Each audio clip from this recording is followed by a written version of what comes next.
Straight to that. Do you think just being in a fat body and being in the public space encourages obesity? Yes. Shame is what led me to an eating disorder. Whose fault When is that, what though? we're looking for is Whose fault is that? stability. That's your It's- fault. It's See, the an problem is that you're a amalgamation. professional victim. Would you agree, like, looking at his physique, like, he's at a perfectly, I would say, maybe healthy, No. you think? He's definitely overweight, definitely obese.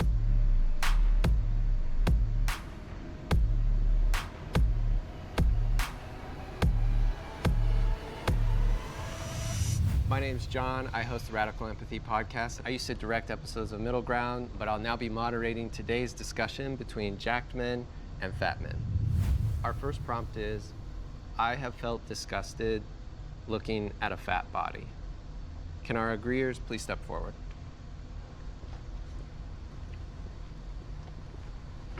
Whoever feels compelled to start us off. Well, it's unacceptable to be fat. Okay. That's a great start. What the fuck? Yo. Fuck, man. Oh shit, that nigga Myron goddamn that nigga came in strong as fuck, boy. Whoever feels compelled to start us off. Well, it's unacceptable to be fat. Okay. That's a great start. I mean, I know why you say that, but it's one of those things where, do you know why you're saying that? Yes, because I've been fat before and I lost the weight. Well, me too. I've been fat my whole life. I've been way skinnier than I am now, and I've been way heavier than I am now. Was I less valuable at one point in there? Well, I mean, you can make an argument that you're less valuable when you're fatter because you drain resources, but that's a whole other conversation. But yeah, I mean, in general, being fat is unacceptable because you control every single morsel of food that goes into your mouth. Okay. It shows a lack of discipline, it shows a lack of character, it shows a lack of temperance, and when you're fat, it's an outward manifestation of your inadequacies. When I see somebody who's 500 or 600 pounds, all I can think of is, why do they care so little about their health that they can do this, allow themselves to gain that much weight, knowing it's taken 20, 30, 40 years off their life? I just can't imagine not wanting to live that badly. I understand that. No, it's I've definitely felt disgusted looking at. On a distant world, you faced the enemy. And all the while, you were vacuuming. Audible. There's more to imagine when you listen.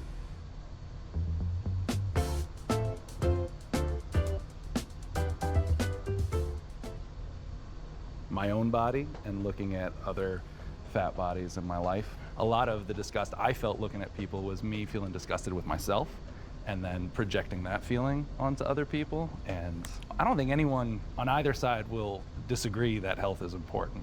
I know that my own mental health was way worse when I was spending every fixate of my life trying to get smaller and trying to be thinner. I don't think there's anyone that can look at somebody 500, 600, 700 pounds and not think, wow, what have they done? And not be disgusted. Like, how can you not? I just can't understand You can't nobody assume that thinking everyone that. has the same opinion, though, because unfortunately, some people have emotional stuff that happened, traumatic stuff that's happened, so you can't discount and just say, oh, because they're fat. Boo-hoo, man. Like, there's way worse stuff going out in the world versus people saying, oh my God, I'm sad, I'm gonna eat some ice cream. It's like, no, dude, it's like, you're fat, you made that decision, you live in the best country ever. If you live in a civilized first world country where you have electricity, internet power, etc., you deserve to be bullied. It's ridiculous to me that we have all these fat people running around, meanwhile people are being bombed in Gaza. It's ridiculous. We are so privileged here in the United States and in the West in general. When I see a fat person, I'm like, wow, you got the gift of life, you got the gift of being in a developed country, and you're a fat POS talking about body positivity on TikTok? What the hell is going on But now you're here? segmenting, though, because not everyone thinks like that. What do you No, we call need it? to bring Like- shaming back. Okay. We need to bring shaming back in so many other regards besides obesity. We need to do it with sluts. We need to shame fat Jesus. people. We need to shame everybody when they fuck up. Because shame has been one of the strongest defenses against degeneracy and human fuck-ups. You had a personal experience you wanted to share. You said you used to be overweight. Now you're not. Oh yeah, so I did an experiment back in like 2015 where I like bulked for like almost 2 years and I got up to like 250 pounds. And then I dieted down. It took me about 7 months. I systematically did it, controlled my calories, tracked my macros, tracked my protein, carbs, fats, and systematically lost 1 to 2 pounds per week. So you chose to gain up to 250. Yeah, you were so naturally I've been in all skinny spectrums. beforehand. Like I'm naturally skinny. Yeah, yeah. And then I was like, all right, I'm gonna get fat as an experiment. Yeah. Did it, and then I was like, all right, now I'm gonna lose the weight. And then all I did was just track my calories, ate the same food every single day. Yeah. Went to the gym 4 or 5 times a week, and everything was controlled, and it got done. Was it monotonous? Of course. Was it No, boring? yeah, Of course. I agree with you there. I am naturally this way. This is with working out 4 or 5 times That's a week. not true. This is No, 100% you true, can't. bro. Nah, bro. No, Come to the gym with it's me. not. This It's, is me it's not working out. natural at all because at the end of the day, if you don't lose weight, by definition, you're not in a calorie deficit. If you're not in a calorie deficit, then you're gonna either maintain or gain weight, and that's the problem is that people don't track their calories. And that's true, but people burn at their resting metabolic rate a different set of calories. Doesn't matter. Let's not get too granular right now. Ragini, it's going to be one of those episodes, right? Let's bring in the disagreeers and hear from them. Okay, so the reason I disagreed, especially when I heard the statement, I don't think I'll ever look at somebody based on their situation and think that I'm disgusted. Like, if I see somebody that's a drug addict on the street that's homeless, I'm not disgusted by that. If I see somebody that's incredibly overweight, I'm not disgusted by that. Do I think that there's an opportunity for growth? Do I think they've been put in a disadvantageous position that's probably makes it harder for them?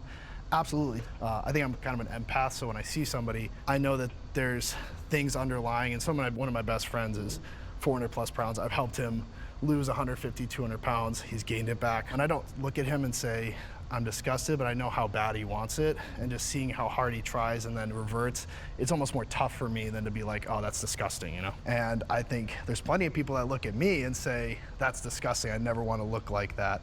So like, I know what it feels like on the other side to like look the way I do and get people look at me like, ugh, that's gross to like have that muscle. And to go back to that point, like you came from a fit place and like deciding to bulk, like that's a conscientious decision to gain weight. Like you already have those habit routines and skills in order to stay in shape. And then you use those same skills you had to pull back on the calories and knowledge you had. The reason why I use that example is that you can get fat and lose the weight if you know what you're doing and you have the knowledge and everything else like that. It's just about consistency over time. So it's like, I look at it like... let me cut you off because here's one thing that you just said. Yeah.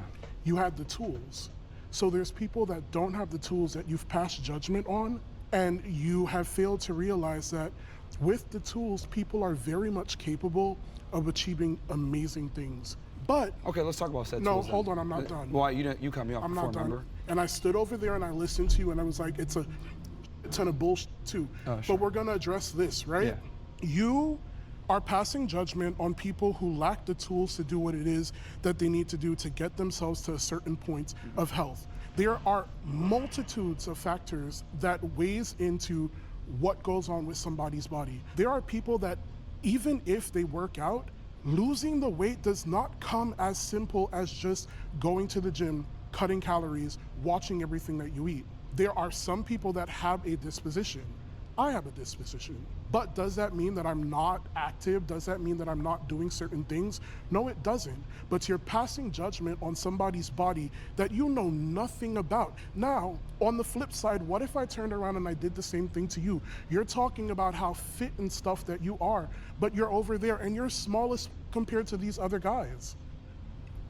So how does that feel if someone comes? No, because you said shame, right? That's a little. You said shame, right? Yeah. So how does that feel if someone comes up and they start shaming you for size? Like, come on, it goes both ways. We're just in the first So, prompt. We got to be here's the careful thing. about targeting each other too directly. You No, I mean, definitely- I'm not offended. It's fine. He's No, emotional, it goes and that's in fine. every direction. He's obviously very triggered. Oh, but I'm yeah, not so let's talk triggered. about, let's hit the first part, tools. What are the tools? The tools are simply knowledge, which you can I'm not triggered. get for free on the internet. If you have the ability and the discipline to go out there and get the knowledge, then you're gonna lose weight. It's just that simple. It's just that people want to always make excuses for why, oh, my feelings, oh, I don't know what, you don't know what people are going through, blah, blah, blah. No, you can watch your calories, you can go to the gym, you have time to do it. People just like to make excuses. I don't think anyone's debating that weight loss is impossible here. I think the question is, why do you hate fat people, that you feel the disgust towards it? While you were enjoying the house all to yourself, your neighbor saw everything. But hey, at least your shave is smooth. Schick HydroSilk has 5 curve sensing blades that follow your body, even your knee. They're smooth, then there's Schick HydroSilk. Whether you're a professional technician or simply take pride in maintaining your own cars, Harbor Freight offers quality auto tools to meet your every need at prices that can't be beat. Harbor Freight, your automotive destination. Well, like I said before, it's a culmination of a bunch of bad decisions. I'm not gonna go ahead and give the same level of respect to someone who's a fat ass to someone that has worked really hard and diligently on their physique, because your body's outward manifestations There's more of your decisions, factors to your a human consistency being than their body. Well, you could judge a lot just off of someone's physique. You'd be like, okay, well, this guy is lazy, and that's personified through their physique. It's the truth. Abe, I saw you wanted to say something. Just to take it back to the prompt, I think we just kind of went all over the place there. Yeah. We're still focusing on the word disgust. Just the word disgust. I mean, I would never look at someone and show disgust towards them. I mean, I think I would respect, like you said. I mean, you don't respect everyone, like you said, but I think... Respect is earned. I mean, it is earned, but I mean, I think at a humane level, we can learn to appreciate each other's differences. Yeah, I don't know if like disgust would be the right word, right? I know. Greg mentioned some health implications with being overweight or obese. Yeah. I think being concerned might be a better. That's the word I was going to go better for. word. Like but I can show concern for someone for the way that they are, but I would never look at someone and say like, you're disgusting. But is it any different than if you see somebody who's extremely anorexic, they're 50 pounds, you look at them, you're in shock? Oh my God, like something happens in your body you can't control. You can't stop that. There like could how be can there you could be a not? shock It's not, I don't factor, but hate them. That's different it's just, from, wow, oh my God, it's like, it's disgusting. Like, holy goodness But gracious. why That's a would shock you factor, use though. the word That's disgusting, not right? disgusting. So you just mentioned the polar opposite of what we are, right? But why would you look at them and be disgusted versus concerned? That is a very specific word, and it has very specific connotations behind it. And when it's used, it's somewhat weaponized as well. I don't think we can help how we feel. I don't think I can choose like, oh, I just am not. It would be sitting here and lying. I'm not going to sit here and lie. I'm always going to be honest with people. I'm disgusted. This is just how I feel. The thing is, when you see a fat person, the reason why it's disgusting and the reason why there's so much pushback on this whole body positivity and people make fun of Lizzo, rightfully so, by the way, is because it's unattractive, it's unhealthy. Until we had this woke era, they used to put like models and attractive people on the cover of magazines that were in shape. Why? So that people can aspire to look like that. And it's healthy and it looks better in general. You look good, feel good. But when you're fat, it says a lot about you. People aren't going to sit there and be like, let me see if he's a good person. No, they're just going to assume that you're lazy, which you are, by the way, when you're fat, and you don't have discipline, which you are, by the way. So they're just going to assume off of what they see. That's the world that we live in. I love how you stated a ton of assumptions. You didn't state not one fact. You just stated assumptions. I want to move on to the next prompt, but we're definitely... Can I say one thing? Just one question. Yeah. Like, let's say you knew he used to be 600 pounds, and how much you weigh now? I'm 384.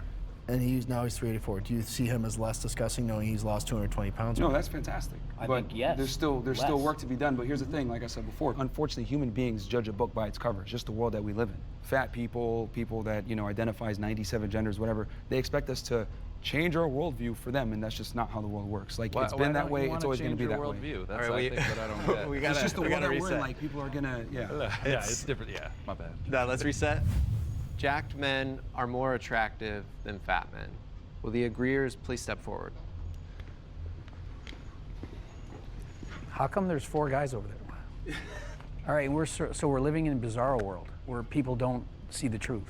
Like, how is it possible that they're thinking, no, being obese and unhealthy is more attractive than being fit and healthy? How is this possible? Actually, you know what? This is precisely why a majority of women find a majority of men as unattractive. Because a lot of guys think this way, oh, I'd just be a nice guy and girls are gonna like me. No, they're not. She's not gonna suck your dick with the same veracity when you're fat as when you're in shape. She's just not. See, people don't understand that women are aroused by one thing and they're attracted by another thing. Women are attracted to, a guy that's confident, ambitious, makes money, etc. Of course, right? But they're aroused by guys that have asshole tendencies, dark triad traits, etc., and guys that are physically in shape. So if you want to get the best of your woman, where she respects and admires you, while simultaneously being aroused by you so she doesn't cheat on you, you need to have it all. You're saying that's true for all women? A majority, a staggering majority of women. There might be 1% of the world that there's something wrong with them that might think that, yeah, you're 600 pounds, it's so hot, I love that, but... The hot girls that you actually want, they exercise their hypergamy to the highest degree, and they want guys that are fit and have their money together, have their life together. You're looking at me like you want to say something. Yeah, because the question was, are jacked men more attractive? We all walked over. Are we more attracted to jacked men? Yeah. Well, I'm assuming they framed that because we're all guys here they mean women. Well, men can be attracted to men. If I had to switch teams, I'm going with the jack guy.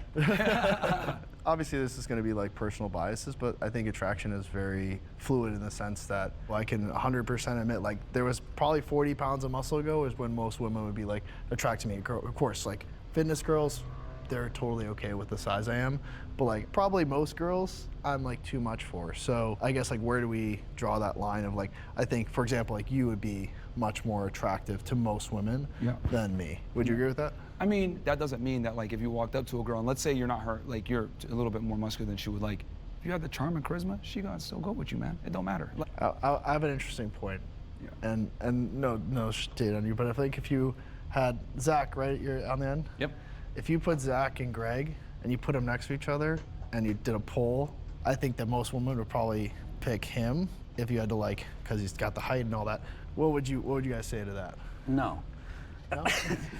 Well, we can put it to the test. But that's not really fair. I'm 48 years old. He's a lot younger than me. He's about a foot taller than me, but you can't compare. I'm an old man. I'm 48 years old. Like, obviously, height is a big component. So that you know, so it's not you're comparing apples to oranges. But if you take the same guy, same height, etc., but one guy is fat, one guy's in good shape, she's always going to go with the guy that's in better shape. Because I've been so surprised to see on Instagram, there'll be like guys doing like an outfit try on, like not in shape in the slightest bit, and all the comments are women like, I wish like men knew this is how we wish they looked, and like, oh, this is like the dream. You're liars, media. man. Liars for to look good. One thing for about clout. you can never believe what women say, man. You Correct. You believe how they behave, not what they say. That's a different episode. That's all right. Figure it out. Kai is 7. He's a goofball. He'll tell you jokes for days. I remember. So that boy ain't spitting? Yeah. I disagreed mostly just with the blanket statement because attraction is so subjective.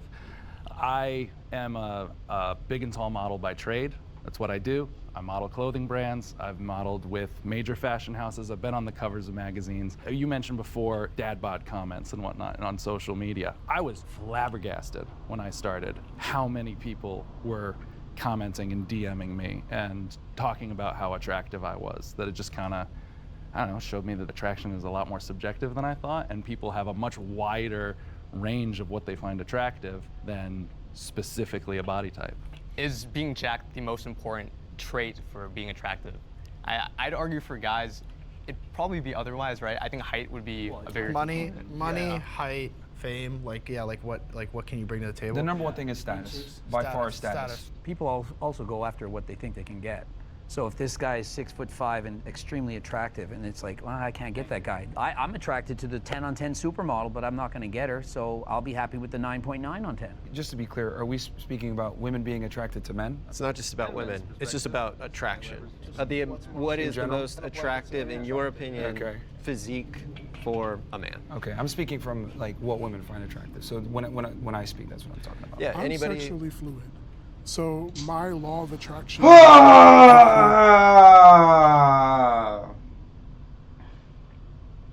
That's what my favorite fucking rapper said. Shah's every shot, man.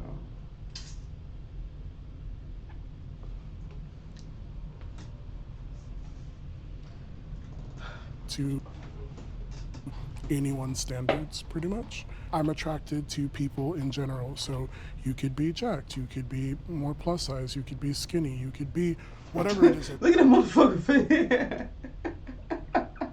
What the fuck? You are. If I'm attracted to you, I'm attracted to you. What are the traits you find most attractive?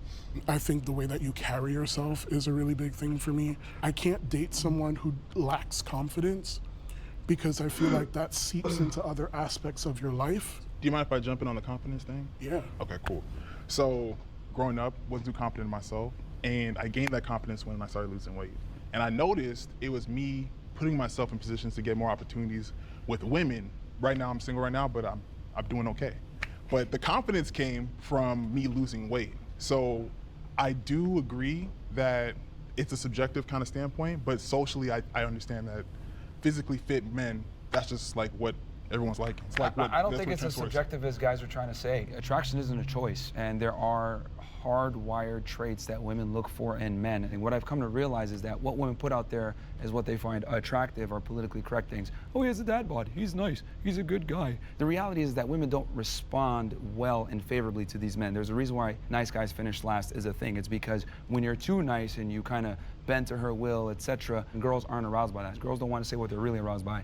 Guys that are able to stand up to them, guys that are able to tell them, well, that was a stupid comment, or hold them accountable for their stupidity when they do dumb things. This is what women find attractive because these are leadership traits. Have any of those things happened to you, though? Well, I mean, I've talked to almost 3,000 women, and what I've come to realize from talking to all of them is that most of the time, you know, when they're in a comment section of TikTok, like, you're so handsome, blah, blah, blah, will they actually go on a date and have sex with that guy? Probably not. But they say that because it's politically correct, and women tend to not want to be adversarial. They're going to say what sounds good, but what they're actually aroused by are two different things. But they're married to those guys. Yeah, that was kind of what I was Most getting to. often they're married to. And marriage is a failed institution in the West, and this is why most men get divorced by women. This is why they get destroyed in the divorce courts. This is why women overwhelmingly initiated the divorce rates in America. 80% initiated by women. Because we sit here and we lie and we believe what women say they're actually attracted to. No, Let's go back to attraction for a second, though, because I'm married. Sure. I have a child. Cool. I have a beautiful wife. I was this size the entire process through it. Would you say that you're an average guy? I would say that I'm bigger than average. Yeah, you're not an average guy. And a model You're not an average for guy. being slightly overweight. I wasn't a model when I started But dating you are my a very wife. good-looking, tall, I was a big bartender guy fucking who's doing on whatever. magazine covers. So But out I of the think- I million think- guys overweight, you're at But the you're not top. an average guy. But I 1%. think what you're missing is he just said that he wasn't any of those things. He's not 5'6", before man, like he me. met his Try wife. being 5'6" and doing No, it. I totally agree with you. Well, that's what I was gonna actually agree with Myron for a second. Believe it or not, we're talking about.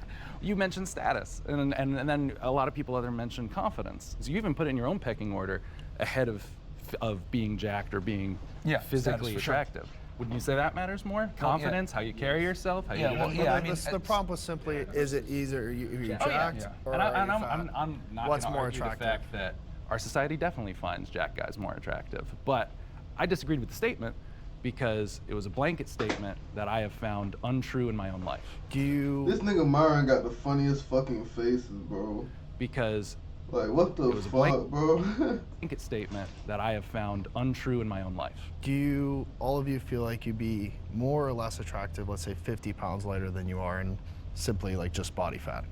I think so. I think so. Yeah. Yeah. Something that I struggled with for a while is, in me losing weight, am I still going to be able to book the jobs that I book? Because I've built an entire brand off of my body. I mean, granted, like, coolish and off of my body. I mean, granted, like, coolish, like, you know, I did something. This nigga Myron got the funniest faces, bro. If you just lock in on him, bro, this shit funny as fuck. Like, look how the man looked down at, bro, when he hit body. I mean, granted, I've built an entire brand off of my body. I mean, granted, like, coolish, like, you know, I did something that's all my own. Like, I worked on that. But then I was also just like, if I lose this, are you still gonna want me to, like, do this campaign for you? Are you still gonna want me in your magazine? Are you still gonna wanna dress me? And then I had to, like, take a step back and say, like, well, what is it for me? Do I want to be skinny? No. Do I want to look like Greg? No. Do I want to look like Myron? No. But I know I want to look like me. I think talking about the law of attraction, you focus so heavy about what women would find attractive and the perspective of the woman. And I feel like, are you even attracted to yourself? When you look in that mirror, when you put your clothes on, are you like, damn, like, I did that? Because when I got up this morning and I threw on my outfit, I was just like, yeah, I ate that. Well, if you're going to talk about being attractive, etc., typically people are speaking from a romantic sense, from a heterosexual standpoint of men and women. So that's why I answered the question, because it was very broad. That's what I mean. But of course, you need to be able to look at the mirror and respect the man that you see looking back at you. When you look back and you see the guy and you're in shape, etc., and you feel good about yourself, look good, feel good.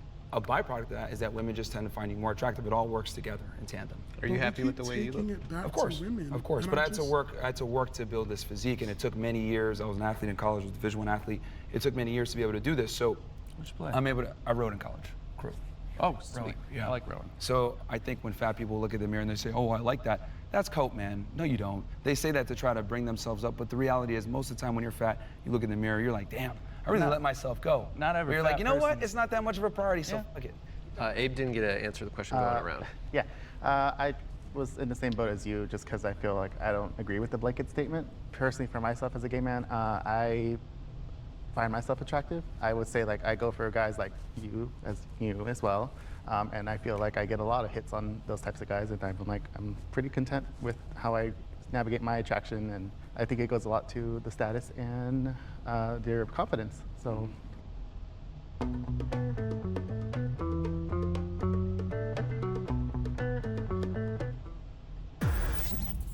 I am Calypso,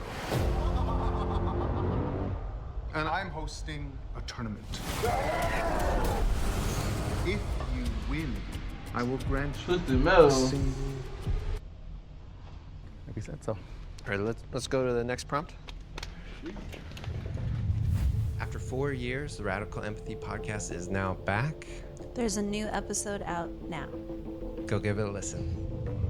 The body positivity movement is problematic. Will the agreeers step forward?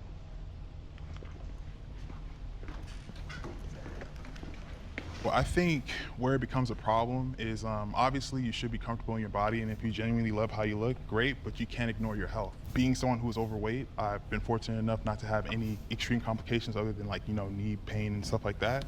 But I know people that, that are my size or bigger, and they have cholesterol problems, heart problems, diabetes. I have none of that. So the body positivity movement becomes a problem when you hide behind this shield of, oh, I should love my body, da-da-da-da-da. Great, but you have to be healthy too. You can't ignore your vitals. You gotta check yourself on the inside.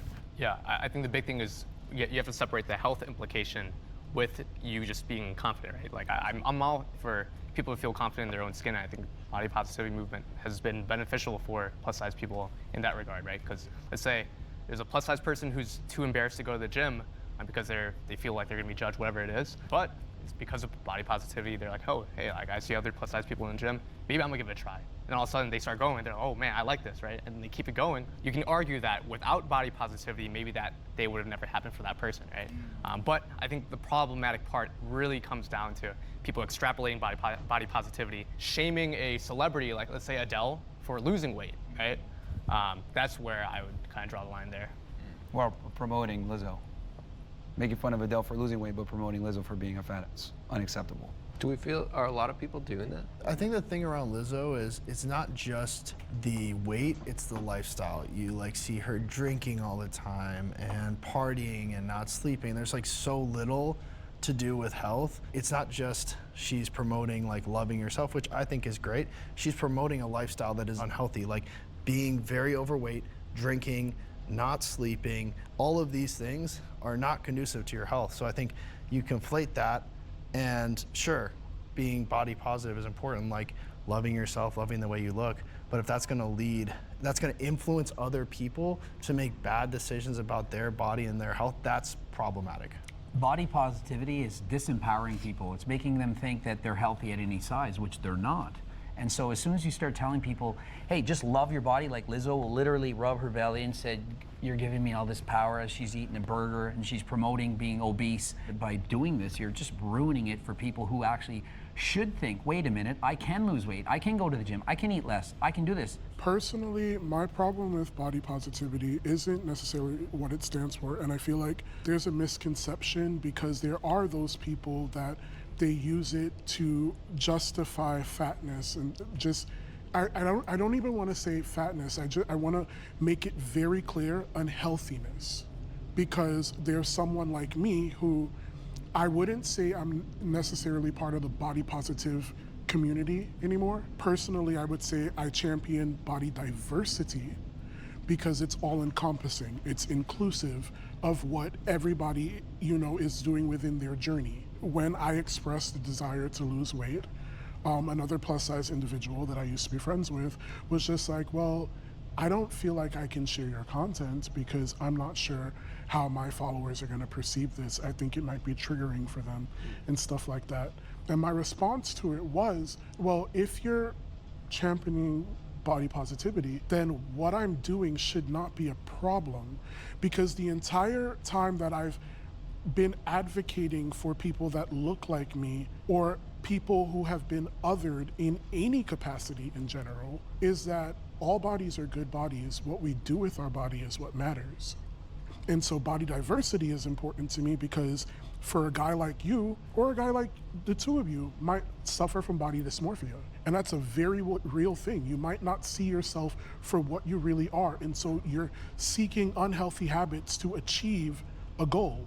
To get where you want to go, like you just got to give it time. Be healthy in it, in all aspects, like mentally, physically. You've got to find the right avenue to do what it is that you need to do for yourself. The body positivity movement is a huge psyop to keep us fatter and stupider. It's all a scam. The reality is that Big Pharma wants money, and they understand that when you're fat, you have more health problems. They understand that you're going to need insulin, you're going to need medication, etc.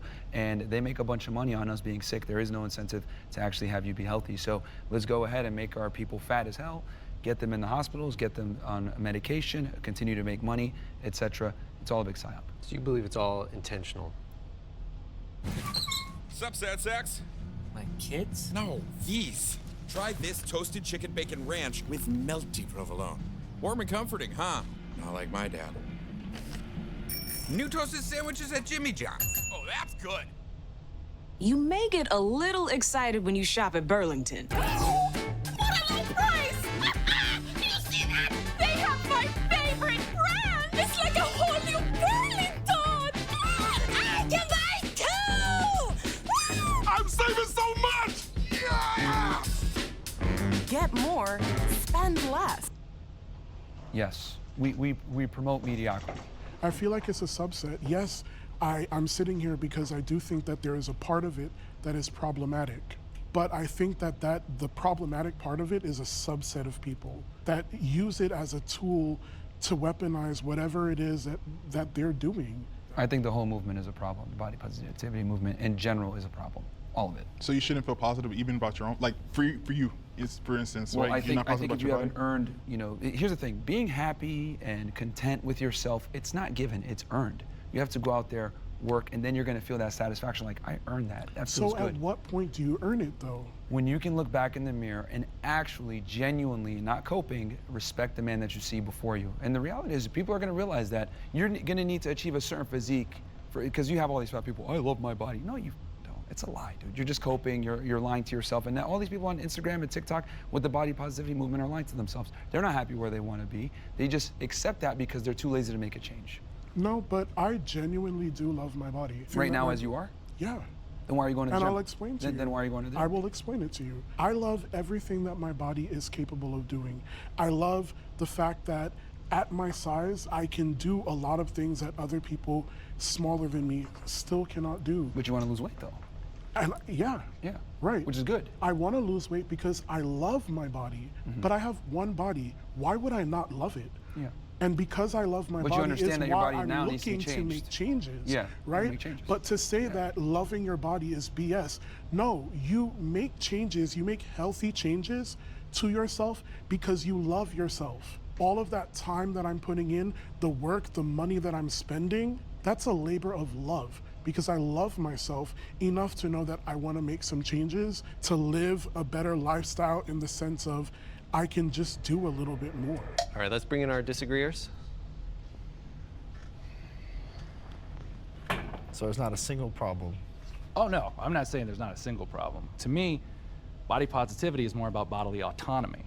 Like you were mentioning wanting to lose weight. My whole thing is like, yeah, it's your body, do whatever you want with it. I don't think I, as a human being, have a right to tell any of you what to do with your bodies.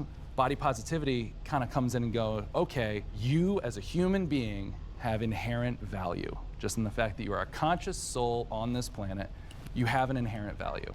You are within a vessel of your body that you do have control over, but at the same time, you're not less valuable to society or from the standpoint of the soul for what your body looks like. When I'm speaking about body positivity, I'm talking about the over-acceptance and encouragement of being obese. So I personally, again, I'm not super online, have not seen anybody pro-obesity ever. Lizzo. Oh, there's a bunch, dude. She loves herself. Avocado, avocado. No, there's a big difference. They are actively promoting obesity. She's not telling anyone to get fat. She's showing you exactly how to do it and saying, look at my body as I love and rub it. It's giving me life. And she's like joking around. And also, I want to clarify, see, here's the thing. There's a bunch of fat influencers that push this body positivity situation, and a bunch of them are dead now.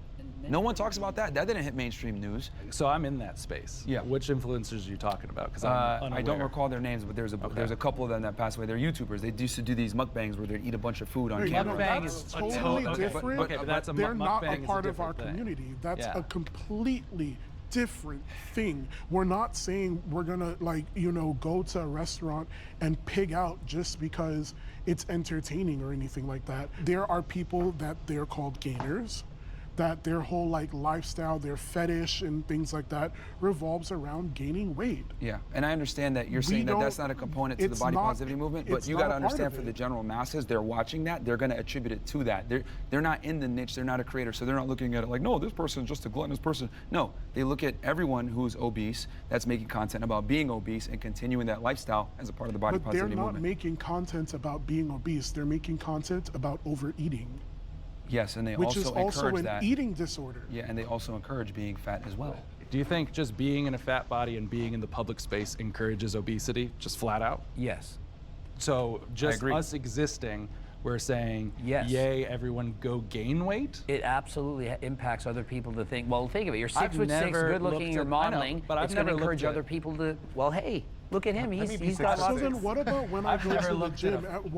When I step into the gym, or when Zach steps into the gym, or when any of us step into the gym, are we promoting being bigger like that too? Are we going there, and is our presence there unwanted? By being famous, rich, popular, and being obese, you're indirectly promoting it in the same way that people who take steroids and are 350 pounds of muscle and winning Mr. Olympia are indirectly promoting it, even if they don't say they're taking it. But I'm speaking more specifically in the gym, in that space where people should be coming together to work on their bodies and stuff like that. If you saw us in the gym, I would be happy and proud and excited, and my whole channel is about helping people who are overweight to lose weight and have realistic expectations. I would never say you have to look like this, you need abs. It's just, let's go halfway there. That's my entire channel, of which I have over 2 million followers. It's all about realistic goals of helping people who are overweight to lose weight. That is what my channel is all about. But we're in public, and you made the statement that if we step out in public, that it would encourage people to live an unhealthy lifestyle. The more friends you have obese. who are overweight, the more likely you're going to be overweight. It just happens to happen. I'm just telling you the truth. I'm not going to pretend it doesn't. If 90% of the world were overweight, more people would be encouraged to be overweight. As just on this side, I don't think any of us have ever looked at a person heavier than ourselves and gone, I want to be that. That's a great thing to be. No, we have the same There you go. Cause fuck no. Internalized biases as everybody else does. He was bringing up the gym before, and you said by existing just in a fat body, we are promoting it. Yes. I model, and when I do model fitness wear, which I do often, I get so many comments about like, oh, you are promoting obesity. I'm wearing fitness wear. I'm in the gym. I'm doing the thing you want me to do. And I'm still promoting obesity? If you're exercising and you're trying to lose weight, then you're promoting people who are overweight to try to lose weight. That's great. But if you're Lizzo and rubbing your belly... I'm promoting... I mean, I don't know shit about Lizzo. Specifically about influencers that promote gluttonous, lethargic lifestyles, which a bunch of them do. That's what we're talking about. If you're in the gym and you're fat and you're getting after and you're documenting that, that's fantastic. The prompt was body positivity, and you're talking about influencers who promote gluttonous lifestyles. Yes. And that, again, is not body positivity. So that's why the general masses don't have that distinction, though. I do think we have a good read, though, on how each individual sees the body positivity movement. All right, the next prompt is, I am satisfied with my sex life. Agreeers, step forward.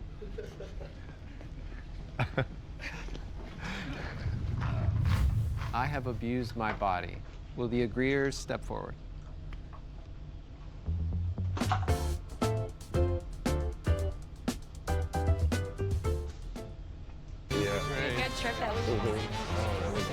In another city, travelers are waiting in line, thinking about the fun they'll have as soon as they're done waiting in line. Bless their hearts.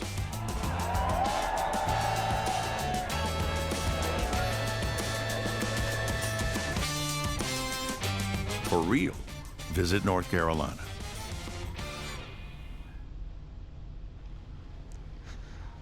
I'll start by saying I've abused my body many times. Being a bodybuilder, a professional bodybuilder, I've abused steroids, did that for over 10 years.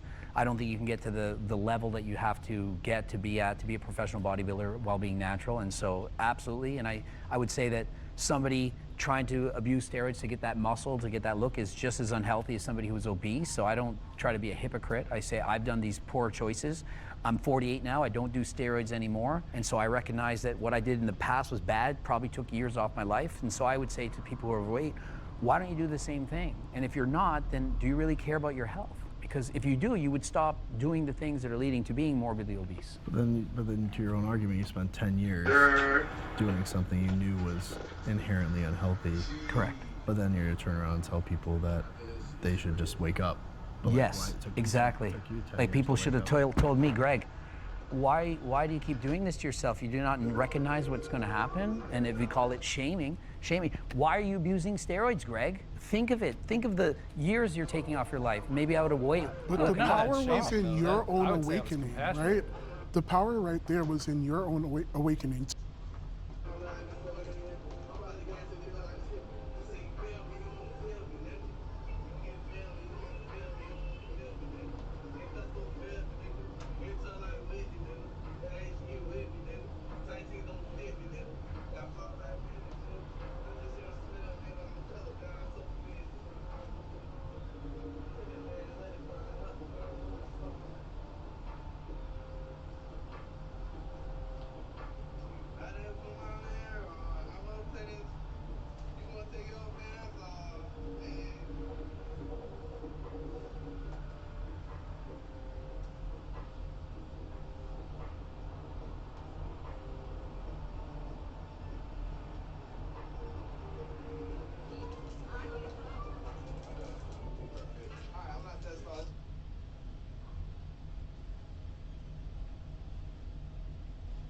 Oh shit.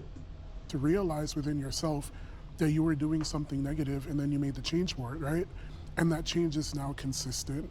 That change is now something that you can give a testimony about and help other people change their ways or persuade people to just not do it at all, right? But building on what you said, what was the moment, where the perspective shifted? Well, I got old enough and realized I can't get any better at this. I can keep taking more and more drugs and try to sustain this, but I said, it's not worth it anymore.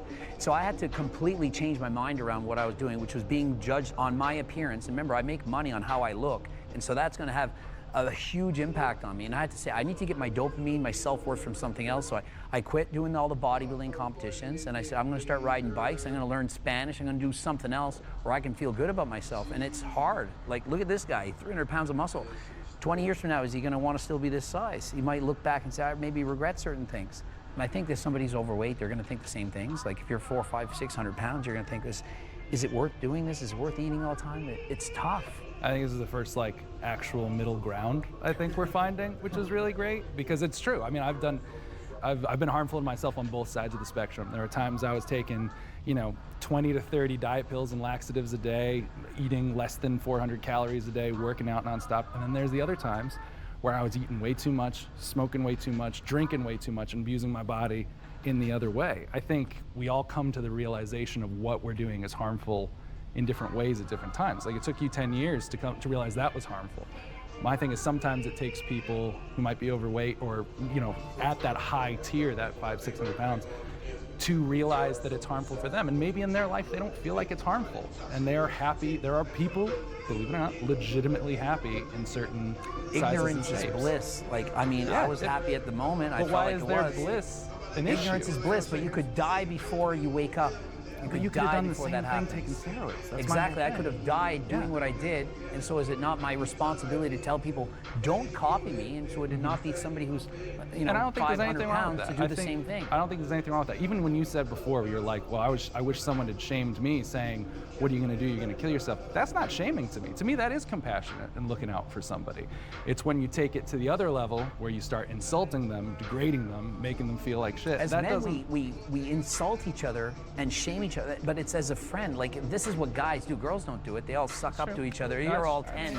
Guys are like, look at your gut, look at your belly, you fat. Saying what girls do. I know, that's what but no, it's important to I'm telling you what they do. The It's masculine fact. from the feminine, because it's guys talking here, and I think it's important to distinguish when something is feminine to say, well, we don't adhere to that over Yeah, but there's been no shortage of generalizations on women in this episode so far, and I'm really, really curious about your answer to this prompt regarding like self-abuse, like bodily abuse. Yeah, I mean, I'm a lifetime natural. I've never taken a drug before in my life.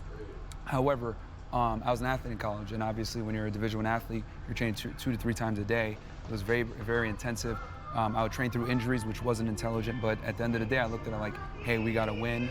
We got, you know, some teams to beat this season, so it built a mental fortitude. I think abuse is good to a degree if you're able to overcome it and learn something from it. I did a lot of stupid things. Like I broke the world record in the bench press, and now I can't bench press anymore. And it was my favorite lift. I've had hip operations. I have both elbows reconstructed. I trained too hard. I couldn't stop myself. All that pressure, desire, whether it was installed by myself or from others, to try to fit in, to be socially accepted.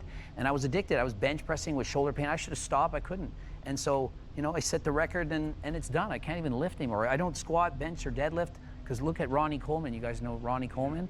He's in a wheelchair. He can hardly walk. He's in pain medications. And imagine putting your body through all that torture, and then you get in your 60 and now you can't do anything. So one question I have for you then is, knowing what you did obviously has allowed you to create this platform to speak to these things, to talk about steroid abuse. You understand all the intricacies. Do you think that you would have been able to do that, let's say, if you'd kept your natural status throughout your whole career, you didn't break world records, you weren't an IFBB pro, you didn't have all of those accolades to stand on, do you think you would still be Greg Doucette and have all the following you do? Love was nearly lost until Pizza Hut showed up. Go get her. Hi, I'm Peter. Looks like a meat lovers. Starting at $12.99.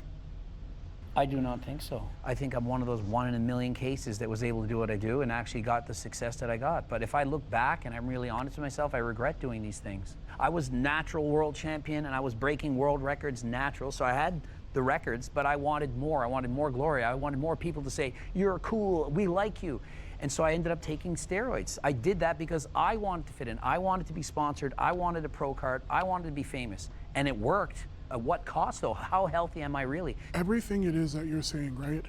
I don't feel any ounce of like shaming you for it. I think everything that you said is really important, to acknowledge that and to know that and to then share that, right? But the difference is that, like, had someone shamed you, I don't think that you'd feel the same way about it.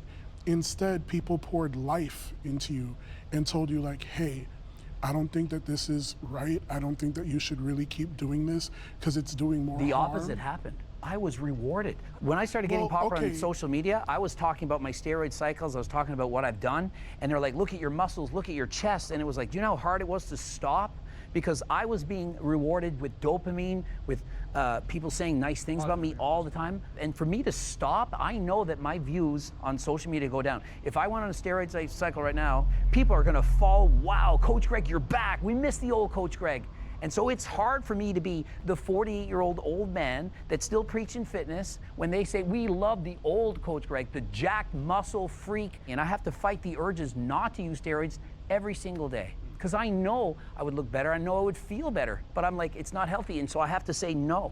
I get what you mean about the dopamine reward thing, because for me, I have a similar situation, but kind of in the opposite way.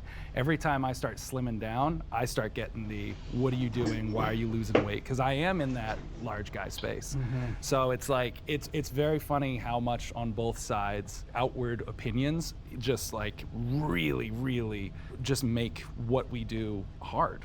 I know that when I am doing more cardio and like I'm a big hiker and biker, and sometimes in the summer I'll slim down, but then all of a sudden I'll get a ton of comments from people just being like, we liked you heavier, we liked you this.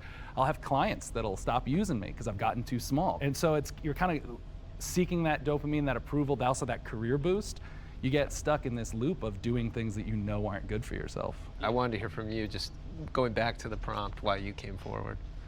Oh, I mean, I think obviously professional bodybuilding has its risks. Obviously, I try to mitigate them as much as possible. I work with a company that I'm doing blood work through, quarterly, every 3 months. I am very, very methodical with what I do, and I'm very, very on the mild side. You would be surprised, but I've been training for 20 plus years. I think that's the key for me. I would say, like, being this size, 100% not healthy. Is it unfortunate that I am very passionate about something that is bodybuilding? Yeah, it's kind of like I fell into it. I love it. It's hard for me, but I made a decision with my wife that at age 35, that's it. I'm done. Like, no more competitive bodybuilding.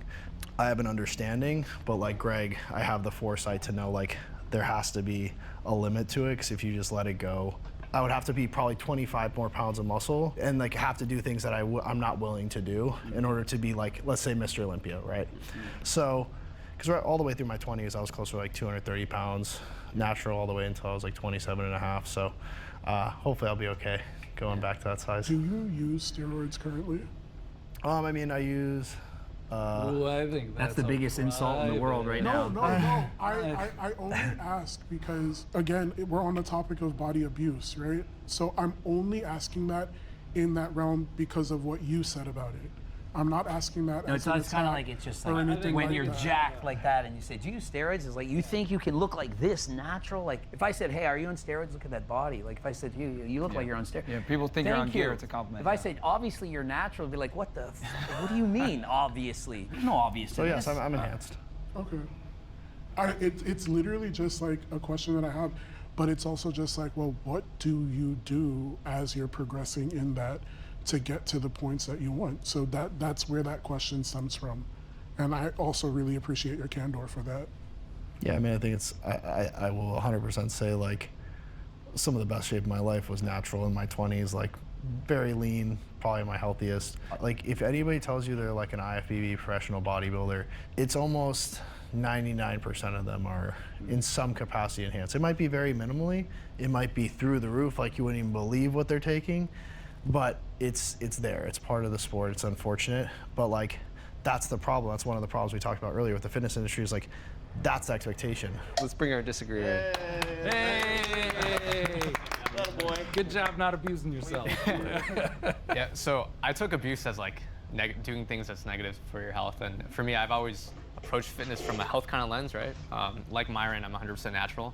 I'm never gonna look like Eric, I'm never gonna look like Greg, but it's something I'm content with, right? For me, I'm kind of in for the long term. I want to be able to do what I do when I'm 60, 70, 80, 100. Focusing more on the health aspect of it can be a good middle ground, because I feel like if you're looking from the outside in, sometimes can be like, dude, how am I gonna look like Eric? Like, how is this ever gonna happen, right? But people have different goals, I would say, within fitness, and yeah. I think it's important to also acknowledge that, like, there's abuse on both spectrums, right? Like, you can be a fat ass on one end and say, I'm gonna just continue to eat cheeseburgers and put on TikTok, and then there's the other side where you can, use performance enhancing drugs and say, I'm gonna step on stage. But I would make the argument that the person that is training, using PEDs, etc., I'd respect that individual more than the fat ass, and the reason why is because though it isn't healthy to be on performance enhancing drugs, you're still pushing your body to a level that most can't, versus by just being fat, that doesn't take any skill or dedication. So what if the I had fat person is doing something like, maybe they're into quantum physics, maybe they're changing the way we view the world entirely. Are they not valuable because they're not shredded? Well, again, we're talking about the purpose of abusing your body. Yeah, I'd have more respect for the bodybuilders, my point. Yeah, well, okay. And I think society would enlarge as well, which is why bodybuilders that, like a Ronnie Coleman, etc., though he is disabled now, etc., he's a legend and he's going to go down in history. Yeah, but I actually thought that was a good question, like what a great film director who's like very overweight and like just totally poured into their craft, like. You know how a few changes on your website can somehow take weeks to ship? With Framer, that's over. Is there respect for someone like that? Well, that's great because he's able to do something exceptional, right? And he's able to diversify himself from the general masses, right? But will people know that when they meet him, that he's a famous director, unless he's very prominent?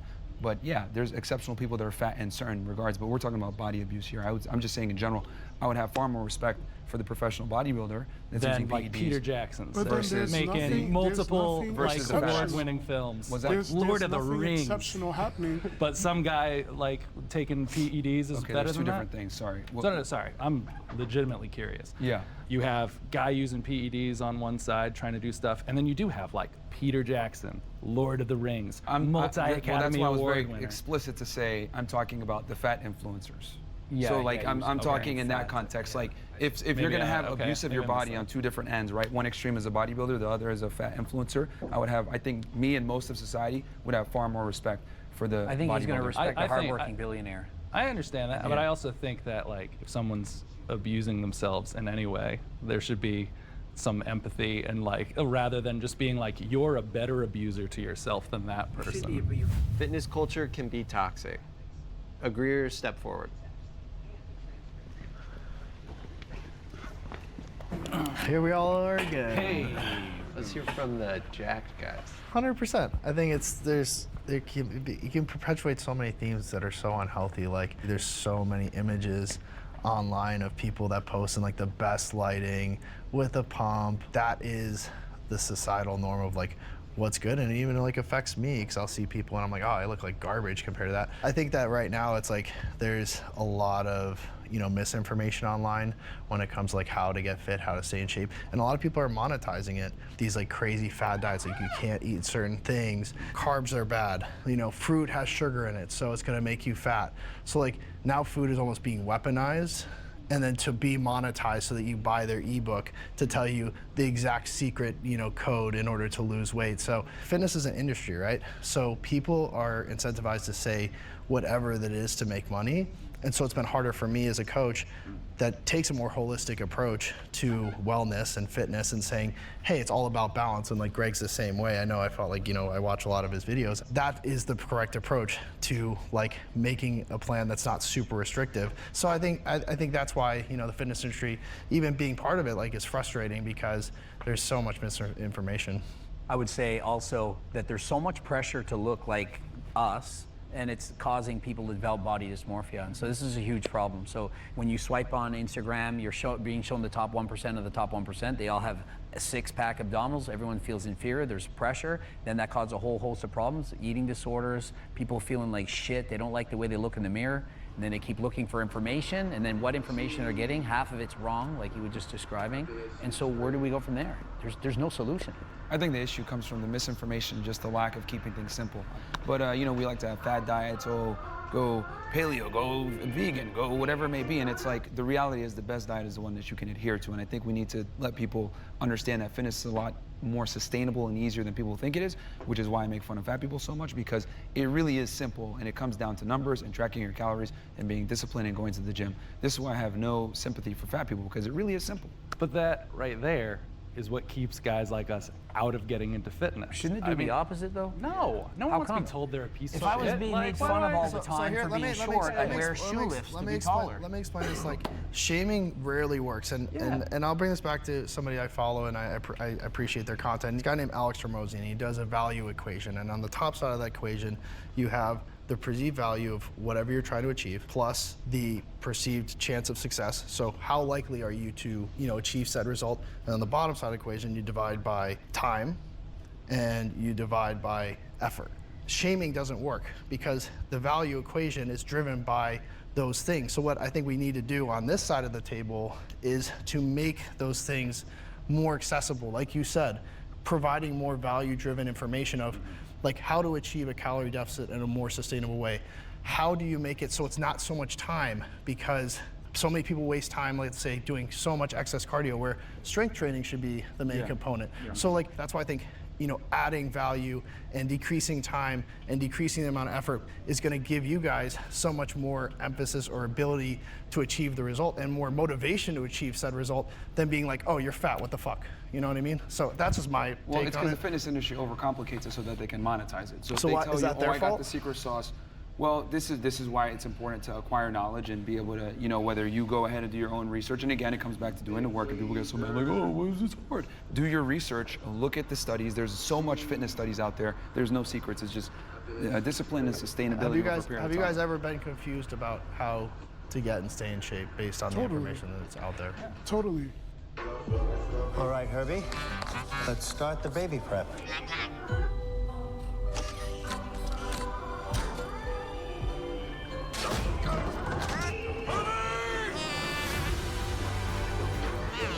Hello, Herbie. I've been tracking a small number of criminal organizations, regional and worldwide. A small number, huh? None of them will bother us after the baby is born. You baby-proof the world.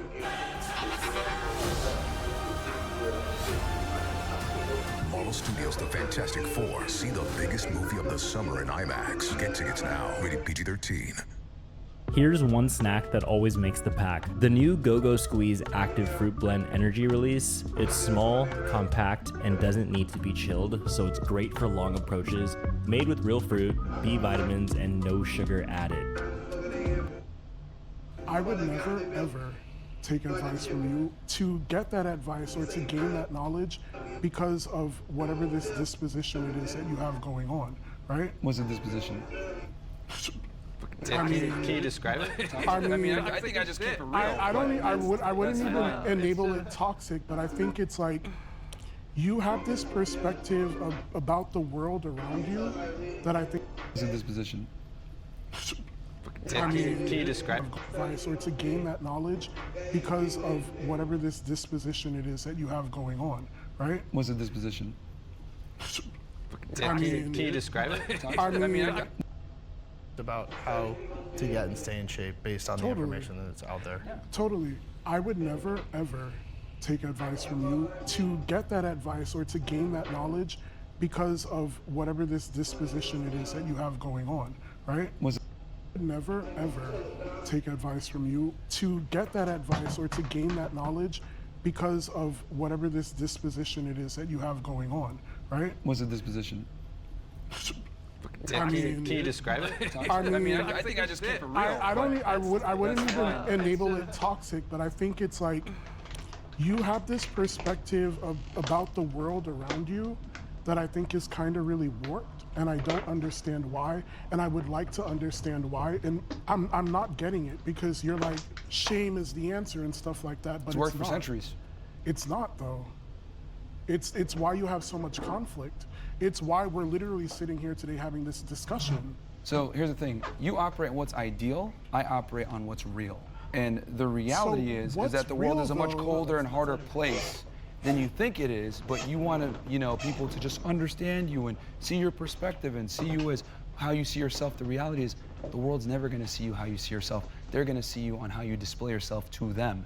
And when you are fat, out of shape, etc., the people, and if they don't get to know you and talk to you and have a conversation with you, they're going to assume certain things. That's just the world that we live in. Just to dig a little deeper into that, has something happened to you to confirm that observation that you have? No, I just live in objective reality, and objective reality isn't as nice as you think it is. So you're not drawing from a personal experience at all? No, I'm speaking fairly objectively that these are the conversations that people have behind closed doors, but they don't want to say out loud because for fear of cancellation, for fear of coming off as an asshole, etc. I'm just saying how people really feel, but they're scared to say it. Coming from whether the fitness space can be toxic or not, the shame attitude has kept a lot of people out of it. I've been doing fad diets since I was 12 years old. I was put on Weight Watchers. I did Atkins, I did paleo, I did everything you could possibly imagine. And not until I started following other influencers that were more proactive based on, I want to be around for my daughter for as long as I possibly can be. I want to give my body the function it needs. Like just that basic mind shift, hey, life can get a lot better if you do kind of focus on your health a little more. Instead of, you're a fat piece of shit, you need to change. To me, I don't know everyone in the fitness industry, but I know for me personally, it totally changed my relationship with fitness when I started realizing that it was a gross benefit instead of a punishment I had to put onto myself for not being disciplined enough. For people like you to maybe respect me, who, again, we don't know each other in reality. So why am I destroying my life so you will respect me one day? Well, going to the gym and training isn't going to destroy your life. And it doesn't. It's going to enhance it if anything. But I'm saying, it's going to enhance it. But yeah, I do that. And I'm saying it wasn't until someone told me about those enhancements and kind of approached it with more of an empathetic way of being that it seemed attractive to me at all to be a part of it. Does anyone here respond positively to shame? No. I think in some ways, I feel like a lot of us can relate to this. Like when we were younger, I wouldn't say it was shame, but I wasn't necessarily like happy with the way I look, and that kind of motivated me to get into fitness in the first place, right? And we're talking, this was like in high school, so I think to some degree, shame that's not put on by others could be helpful, right? It has to be something within yourself that can motivate you. I'll speak on the shame thing too, because the shame that I guess embodied came from myself. So when I was on my weight loss journey and I was like losing weight, the day that I weigh in and it would, like the scale read 1 pound over, like I would take those pills that make you shit, literally, to like lose that extra pound to see. Like, so going back to the toxic situation, that's where I got fucked up, because I would do things in response to me not getting that positive stimulus to hurt myself ultimately. Do I have therapy now? Yeah. Because it's a double-edged sword for sure. I think shame is good. I think it's a very natural response to inadequacy, and it tells people that, hey, maybe I need to change. Like being bullied as a man, being shamed, it's a good thing because it stimulates you to change and make a better difference most of the time. But some people don't respond. Like some people, when they get shamed, they get shut down, and now they proceed further into that negative, behavior, because it's not something, as Zach and everybody else was mentioning, was positive to bridge that gap. That's a part of the masculine journey, is overcoming adversity. It's not a talk of masculinity, bro. It's just like being a pussy and being like, okay, I'm going to prove you wrong. And this is the thing, it makes or breaks you. Not everyone's going to win. We need winners and we need losers. The losers are the ones that shut down like, oh, I'm sad now. I'm going to continue eating ice cream. Okay, you're a fucking loser. Stay over there. But there's guys that rise up to the challenge and say, you know what? I'm going to do better. I'm going to fucking surpass you. And that's where guys need to be. You need that killer instinct where you use that as fuel. It's up to you how you want to do it. Isn't the goal of the fitness industry to get people more fit? Yes. Of course. That's the blanket goal. Of course. And we're saying shame and calling me a piece of shit doesn't motivate me to get more fit. Well, we need winners and losers. No. We need winners and losers. The industry like there's going to be inevitably there's going to be losers. Correct? If you don't respond favorably to shame and bullying, etc., and you don't overcome it, you're effectively a loser. Let's be clear though. You just said the right word. Fitness industry. It is a industry. Yeah. It is to make money. It's not necessarily to get people into shape, it's to make money. So sure, there's gonna be junctions along the way. Like I'm a coach, there has to be tough love. Like if you're not doing the things you're supposed to be doing, I have to be a little bit harder on you. But that's not gonna start your journey, me being like, you're a fat piece of shit. Whereas like, if we get into it and we're 3 months in and you're not making progress because there's a lot of things you're not doing that we're coaching you on. We should take a trip as a family. Yes, if you can leave your work behind. Strictly family time. Hutch, you're on vacation in a town run by the international cartels. You didn't take your family there, did you? Yeah. There's no way you were just some family man. Find this nobody. I told you. I'm on vacation! Nobody 2, rated R. Only in theaters August 15th. This is Buick, now. Buick, exceptional by design. Get 0.9% APR on these 2025 Buick models. Plus, current eligible non-GM owners get up to $3,000 allowance on Encore GX. Then of course there's gonna be some tough love, there's gonna be some extra accountability, but I think there's a difference between accountability and tough love than just like shaming somebody into doing something, because that's not gonna create that like long-term ability to obviously achieve it on their own. But Myron would prefer, you would prefer Shaming is a component to get people to be accountable. We all just want to know when shame motivated you to be better. Me personally? Yeah. I mean, I'm speaking in general here as No, far I know, as like but don't shame speak working. general. But Speak for yourself, personally. When did shame change your life? Oh, well, here's the thing. I think every man growing up has been shamed to some degree where they're like, you know what, I need to improve this. Whether they grew up skinny. No, you though. Right. Well, yeah, I mean, I need to improve this. Whether they grew up skinny. No, you though. Right. Well, yeah, I mean, I was skinny, right? And then I got picked on.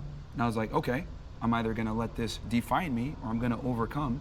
And I was like, all right, I'm gonna go to the gym and start training. But does it work in any other interpersonal relationship? Like, have your parents ever shamed you, come down on you, made you feel like shit? Absolutely. But did you deserve all of it, 100% of it? Absolutely, they shame me, and I think that's fantastic. And I think that's a part of your parents' job is to shame you for your fuck ups. What about people in abusive relationships or with abusive parents who are now in no contact situations or anything like that? Not me. I love my folks. They're great. Yeah. But like, just for the TV record, in case they watch it. Like, but I know a lot of people who There's are always on a like line. no There's contact. always a line. But So that's all I'm saying is in the in the fitness world, I would rather be with someone who's trying to uplift me, trying to get me to improve, hold me accountable. Tough love, absolutely, I think is important. Yeah. There's a total difference between tough love and shame. Absolutely. Shame is a component of tough love. Shame is only done with the intent to hurt somebody, not to uplift them. We got to reset. You got to reset? That's fine. I would not like to be on the other side. If that's true for you, come forward. I'm very medium on this. When I was in high school, they do your graduation photos, and they had a saying, and my saying was, my worst nightmare would be if I gained 10 pounds of fat. Literally, grade 12, I remember it clear as day. I was already a competitive bodybuilder, and so to imagine being 100 or 200 pounds overweight when I strived my whole life to look kind of like this, I just couldn't imagine it. It would be a nightmare for me. I agree. From like a health perspective, like being overweight or obese like puts you at a higher risk of developing chronic illnesses, and I think I wouldn't want to be in that position. And if I was in that position, I would do what I can in order to get to a healthier weight. Okay, so I just want to make sure everyone gets to say their piece before I go. I mean, yeah, it's completely unacceptable to be fat as a man, man. It's completely unacceptable. It's just so many problems with it. I've been fat, I've been skinny, and I've been in shape, and I will pick being in shape every single time. Just like if you have someone that's rich versus someone that's poor, they will pick being rich every single time. And the thing is that most fat people, not all, but most, have never even seen their abs. They've never seen what their body is capable of. They've never been actually happy with their physique. And once you get that taste, you're never going to want to go back. And then on top of that, you're going to want to go ahead and tell all those fat apples that you were once friends with, you need to get in shape. This is awesome. But the reality is we live in this crazy world where we coddle fat people, we coddle idiots, we coddle morons, and we don't hold anybody accountable, and we allow mediocrity to people. We coddle idiots, we coddle morons, and we don't hold anybody accountable, and we allow mediocrity to strive in the West. And I think we need to go back to shaming fat people. We need to go back to making fun of them. I mean, if I was president, hell, I'd put all of them in a fat concentration camp so they could concentrate on dieting and exercising, because being fat is completely not What the fuck? What the fuck? So they can concentrate on dieting and exercising, because being fat is completely not acceptable. Wow. They can concentrate back to making fun of them. I mean, if I was president, hell, I'd put all of them in a fat concentration camp so they can concentrate on dieting and exercising, because being fat is completely not acceptable. I'd have these people back in shape, because what people don't also understand is that fat people bring a big burden on the healthcare system. Well, obesity, diabetes, heart disease, etc. It's a big problem. Do you really mean that, or are you just saying that? Yeah. I'm dead ass. Yeah. If I was president, make me president, I would get rid of the obesity problem like that. I find it interesting that they can lock us up in their homes for almost 2 years saying wear a mask, etc. But then I say, I'm gonna lock these dudes up in a concentration camp where we're gonna get them healthy food, we're gonna get them exercising, and I'm looked at as crazy. Yeah, I hear what you're saying. I guess there's a distinction between having opinions about how COVID was handled and genuinely believing that all fat people should be in a concentration camp. Yes, a concentration camp. Let me be clear. I'm talking about a concentration camp where they're concentrating on diet and exercise. So I wouldn't necessarily want to go from one extreme to another. I also would not want to be spewing out stuff just to hopefully get a viral clip. So if you could snap your fingers and look like any of us, would you not do it? Like, would it not be worth it? I probably choose to look like Tyler. I want to go to a place where it's comfortable and it's healthy all around. I'm not doing things that could negatively impact me in a way to get to a place like that. Like, I've gone through that. I've gone through having eating disorders, from chewing gum and drinking water and starving myself in different ways to achieve something. Like, when I was dancing, my dance teacher blatantly told me, if you don't lose a certain amount of weight, I'm kicking you out of the showcase. So what did I do? I resorted to everything that I could possibly do to cut pounds like crazy. And it wasn't sustainable. It really screwed with me mentally, but I was doing it. And of course, like, in the moment, it sort of felt good, but then I fainted in class one time. Human nature. Two forces intertwined. What flows through the earth flows through every cell in your body, always working to heal and restore. At Global Healing, we believe true wellness emerges when humans and nature move as one. Healing is human nature. Heal as nature intended. Coconut Creek Mazda is the Mazda store that gives you more. We're in the customer service business, not the car business. Volume pricing made us #1. Customer service keeps us there. Right now, lease a new 2025 Mazda CX-5 2.5S Select all-wheel drive for $229 a month. We're doubling rebates up to $7,500 off MSRP. Plus, every Mazda comes with our exclusive $8,000 value coupon booklet and our offer of Platinum Protection. We're the Mazda store that gives you more. Coconut Creek Mazda. Discover the difference. And that really, really sucked. So I feel like you would switch sides if it meant doing it naturally. Like he's obviously natural, he's natural. That's what I'm saying. Obviously not. I would switch sides if it meant that I could do it in a healthy way. And I mean, obviously, like I expressed it, I'm working on that. And I'm not saying that what you did was wrong. I really applaud the fact that you're saying to people like, hey, this was what my journey was, this is what it took, but I really don't advise that. Okay, so here's the thing, man. Like, excellence and comfort cannot coexist. If you want to be an anomaly and you want to be the trendsetter, you want to be the top guy, you got to be able to be comfortable being uncomfortable. As far as like weight loss, because you said I'm just saying things to get a viral clip, how would you deal with the obesity problem? Like I said, pouring life into people. How am I dealing with it? I'm sharing what it's taking me. Explain what pouring life is. Like, what would that actually look like? As someone who creates content online, I share what it is that I do in the gym. I share my routine. I talk about like, hey, today was a shit day, but guess what? I pushed past that and I just benched 405. That's more than I weigh. When I want to hang out with friends, if I know that my schedule does not allot me that time, but I know that I have this time during the gym, I'll tell my friends like, hey, pull up with me. So you're inspiring others? Yes. Okay. Well, what if I told you at the camp, everyone's exercising together and they're inspiring each other? But Same thing. You approached it at such a negative way. Like you approached it from a place of shame and like way. Like you approached it from a place of shame and like most of us have blatantly told you that shame didn't really work.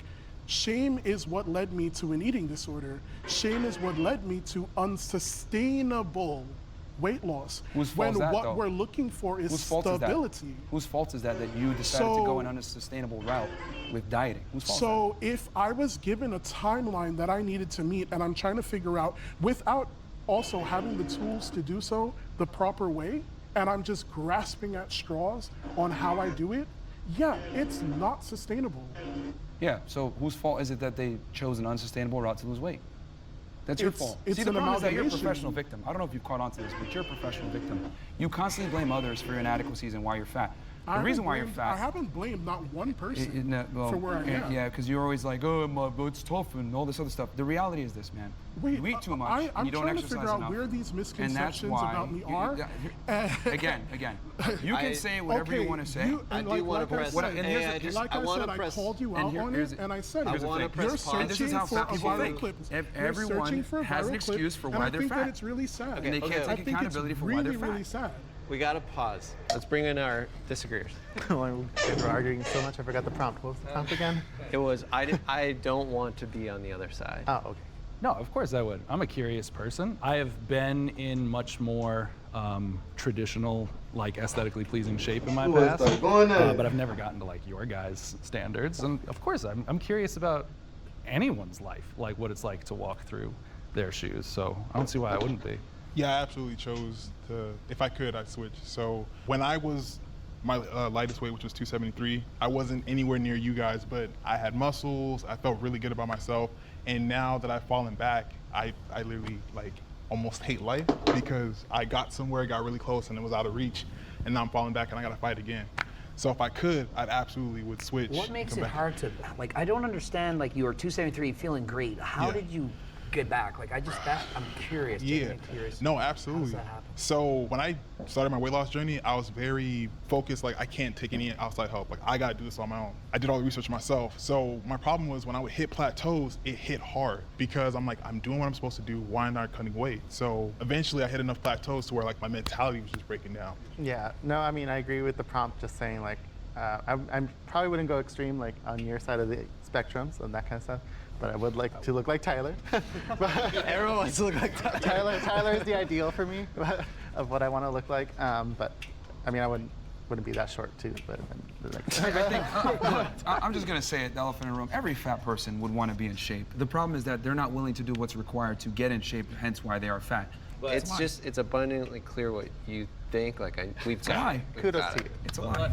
The next prompt is, your physique is in your control. Can the agreeers please step forward?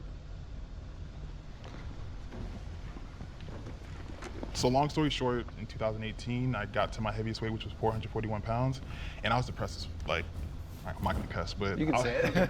I was depressed as fuck, man. Like, it was really hard. My weight had built like a cage around my mind, so even things that I knew were good for me, I couldn't even like go for it because my mentality was just so messed up. And it got to the point to where I had someone tell me, like, dude, you're gonna die, and that hurt, you know. And I just flipped things around, and I think one thing we haven't mentioned is accountability. I think that's the biggest thing. When I was growing up, my weight was always blamed on someone else. I was like, oh, it's my parents feeding me too much. And it's like, you can close your mouth. Like, I don't have to eat, you know? But when I finally made that change in my head, I realized that where you're at, given like the ideal circumstances, it is your choice. I am where I'm at now because I made a series of wrong choices and didn't handle myself correctly. I mean, you deserve to be depressed if you're fat. I mean, the reality is that, see, depression is a very healthy response to inadequacy.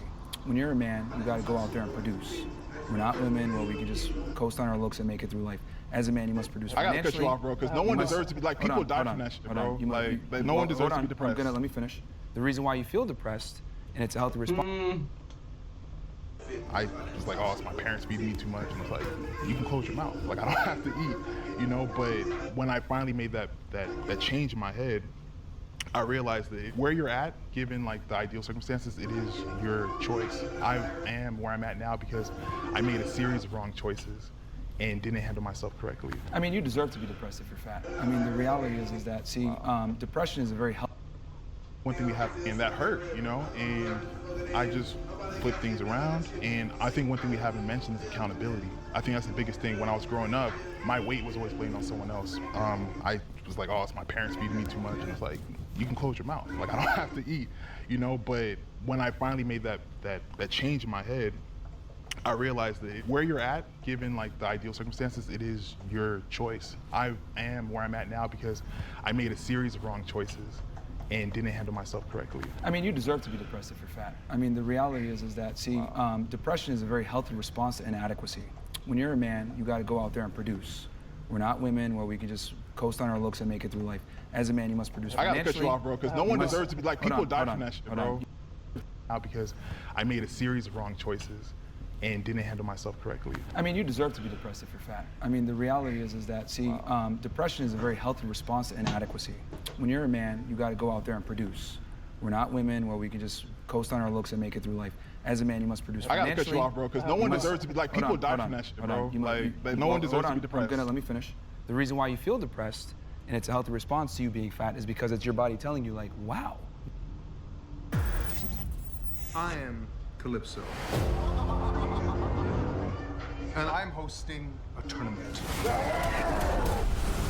If you win, I will grant you a single wish. Cowabunga, mother. Get out the way. It's time for the outsiders to get their fair share. If we win, we can wish to bring down all the walls. We're taking them all down. The system, the walls, all of it. Oh, girls! Here I come! Here I go! Prepare for battle in 10, 9.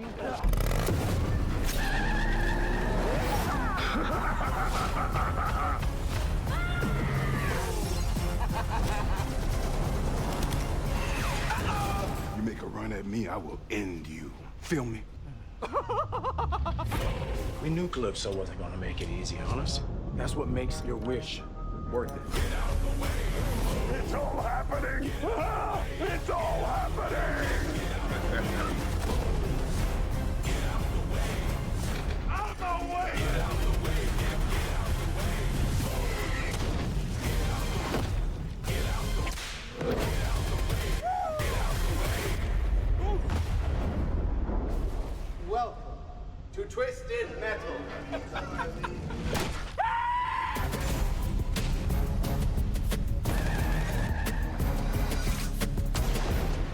You're black.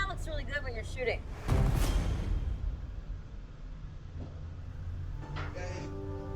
Spring of 2001, the Montgomery Area Chamber of Commerce received a request for proposal. We did not know who it was, but we knew, looking at the requirements, that it was a very, very large project.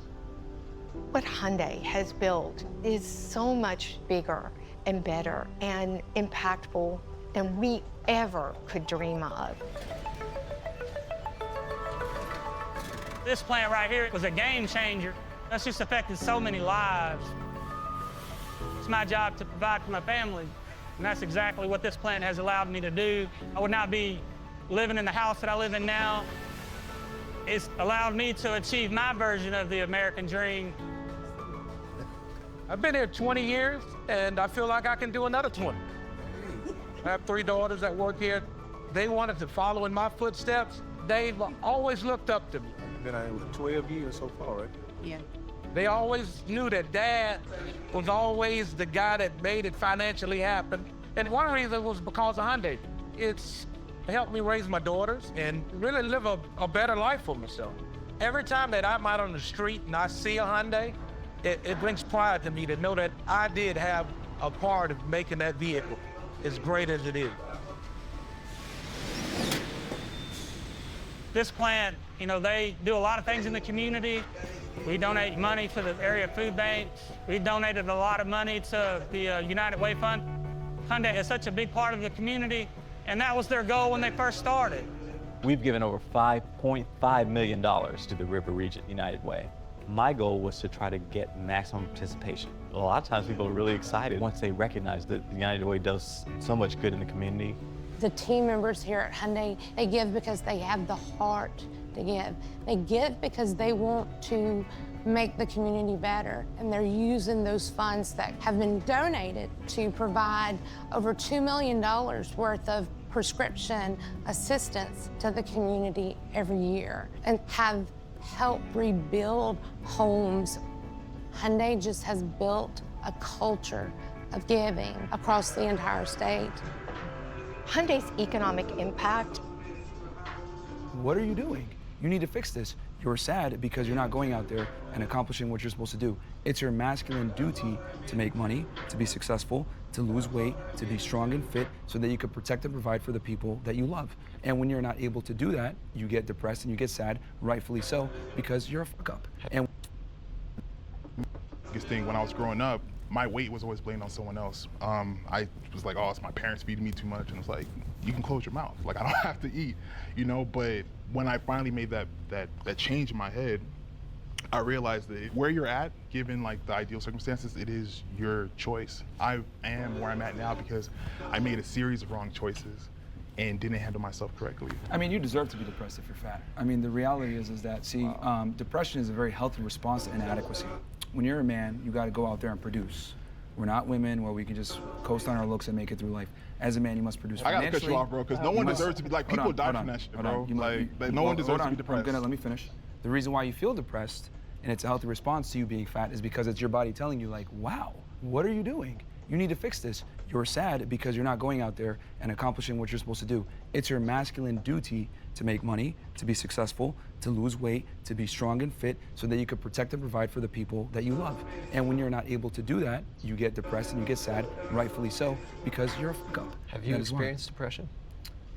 Well, I've always been, I've had times where I've been sad and stuff, but I always get over it. So you shouldn't speak on it then. I think that's very insensitive to people who actually have mental health disabilities.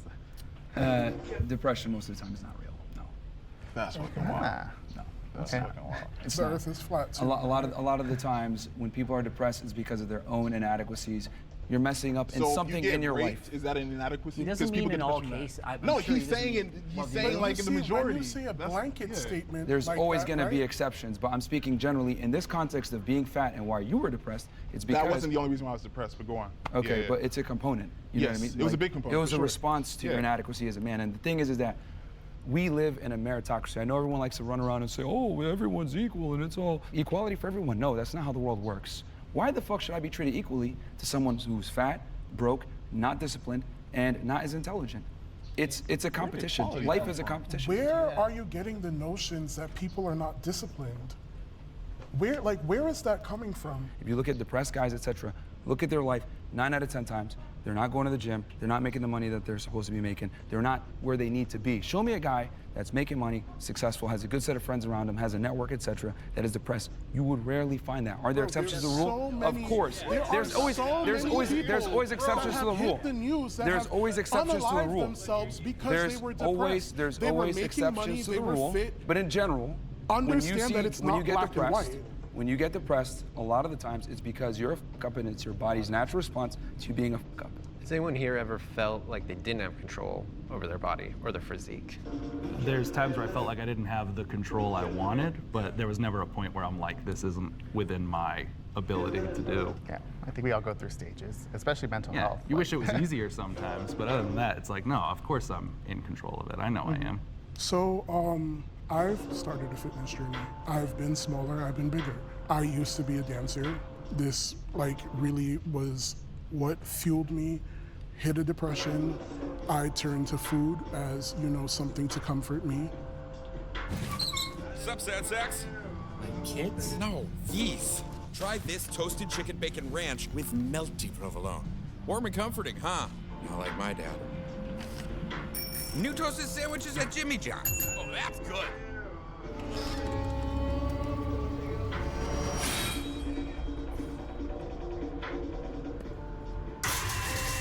There you go.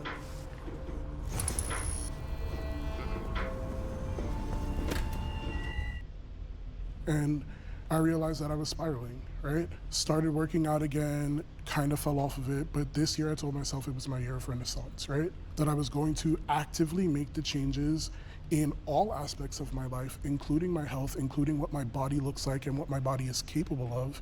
And so I've been doing that. Now, did that mean that I was any less of a hard worker? No. I fucking worked 3 jobs, 2 of them that I love and 1 of them as a survival job to make sure that I'm able to continue doing what I love. So I go to the gym every single day after work. It doesn't matter what time I get off of work. It doesn't matter what things that I have going on after work, I go. But again, going back to assumptions, you looked at me and you made assumptions about laziness, about not caring about my health and things like that, when that's the complete opposite. I reached out, I got myself a trainer, because I was like, I can't do this alone. And I told them straight up, these are the things that I want you to work on with me. I want to work on building mass, losing weight, but most importantly, consistency. And I feel like all of you guys can agree that that's what it is, right? Am I where I ideally want to be yet? No. But I also learned that I needed to love myself as I am right now and build those tools so that when I get to where I'm going, I can enjoy it that much more. Because it's a labor of love. It doesn't have to be a labor of love. Some people who are overweight, are they going to the gym? Are they putting the fork down? Are they doing the things they need to do? If they spent 14 hours a week doing cardio and eating healthy, they would lose the weight. I spend 14 hours a week learning Spanish, even though I am horrible at it, but I'm trying my best. And if everyone else tried their best, we wouldn't see anyone morbidly obese on this planet. I don't disagree with you at all, but I think you said it's like you're spending 14 hours doing Spanish. For me, I still work out every week. I still prioritize my health, but there are other things in my life that do Eat take half a higher the calories, and you're going to be very skinny. But that guaranteed. That's the whole thing. I'm not saying you need to. I'm just saying no one should make excuses. And that's why we all sat down. I totally agree. It's within because I've gotten really svelte in my past, but I was at my worst state mentally. Didn't feel good. Wasn't prioritizing the things that meant something to me in my life. My career, my family, my daughter. Health is still super important to me. That's why I still work out, still lift, still do cardio, still hike, still bike, still do all those things. The amount of time I've had to spend in the past to get to that isn't worth it in my daily life. I'd rather spend that time, focusing on that. Also, would you agree, looking at his physique, he's at a perfectly, I would say, maybe healthy. No. Maybe. He's definitely overweight, definitely obese. I mean, if you count BMI, I'm not trying to put you down, just being honest. By a BMI standpoint, but there's a big difference between this weight and if you gain 200 pounds. But if you gain 200 pounds, I'd be like, why are you doing this to yourself? You know what I mean? But I wouldn't be happy gaining 200 pounds. That's kind of what I'm saying. Is I kind of found like a homeostasis where I'm happy and I feel healthy and I feel active and I feel like I can do what I need to do. All my numbers are in the right place. So I feel good. It's just, it hasn't been a priority for me to go further. Yeah, you don't need to. It's all about balance from halfway there. What about you? I just want to hear I was going to say, I was in the same boat as him. I feel like myself, I feel comfortable with where I'm at right now. And I've lost 100 pounds. Congrats. I know, thanks. And I can keep going, that kind of stuff, but like, doctor says, everything's fine with you. You are obese. But I will never forget the doctor told me you're healthy obese, which was like blew my mind. Healthy for being obese. Yeah, probably. so I needed just one health condition to qualify under health insurance for a weight loss supplement for them. I didn't qualify. I had no high blood pressure, didn't have diabetes, didn't have anything else. So I was like, okay, well, I just want to lose weight because obviously as I get older, it's not going to be like that. But I mean, perfectly, I know I have the control to get where I'm at right now or where I want to be, but I'm pretty happy. So. Yeah, that's awesome. Again, I feel like what's sustainable is different for everyone, right?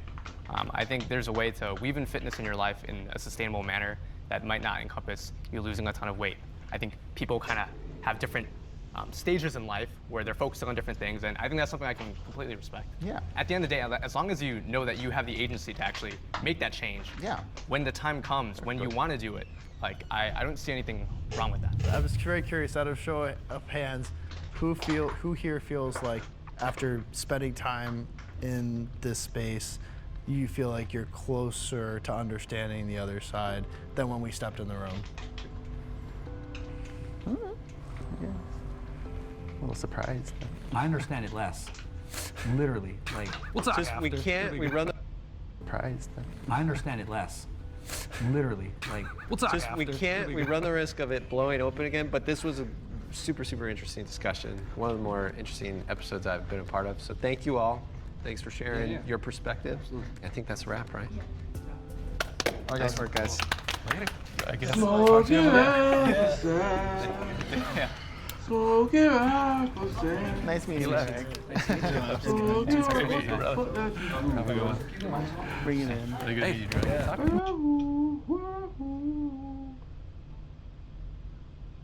Whoa.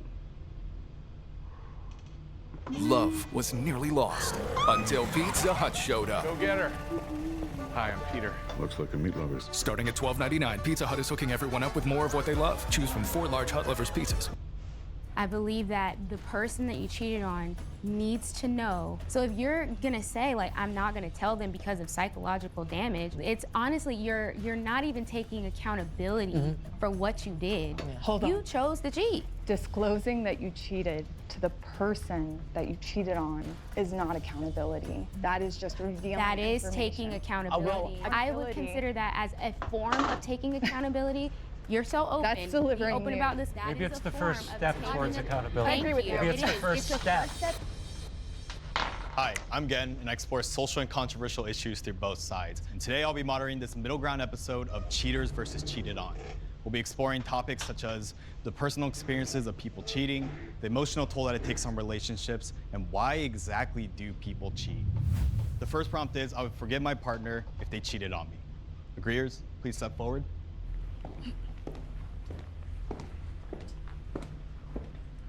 I feel like from the side of being cheated on, I think the biggest thing to understand is that forgiveness is something that everybody does deserve. I think that once we get into the discussion of why somebody cheated, we can really understand whether or not that person is sympathetic and whether or not that person is somebody that you want to keep around in your life. But I think forgiveness and keeping them in that same relationship are not synonymous. They go separately. I completely agree. However, I do think that forgiveness is something that we give to ourselves, not necessarily somebody else. So in the event that my husband cheats on me, I would be giving him forgiveness so that I could set myself free from any hostility or anger that I may hold on to in the event. I think it should benefit both sides in that sense. Now, whether that other person takes it and uses it to their benefit, you can't control that, and it shouldn't be up to you to try and push that. But yes, also making sure that that forgiveness is for yourself as well, so you can move forward, whether it be with that person or alone, and not take that burden on to the next relationship if that relationship doesn't work out. I completely agree. And I would forgive because I've been forgiven.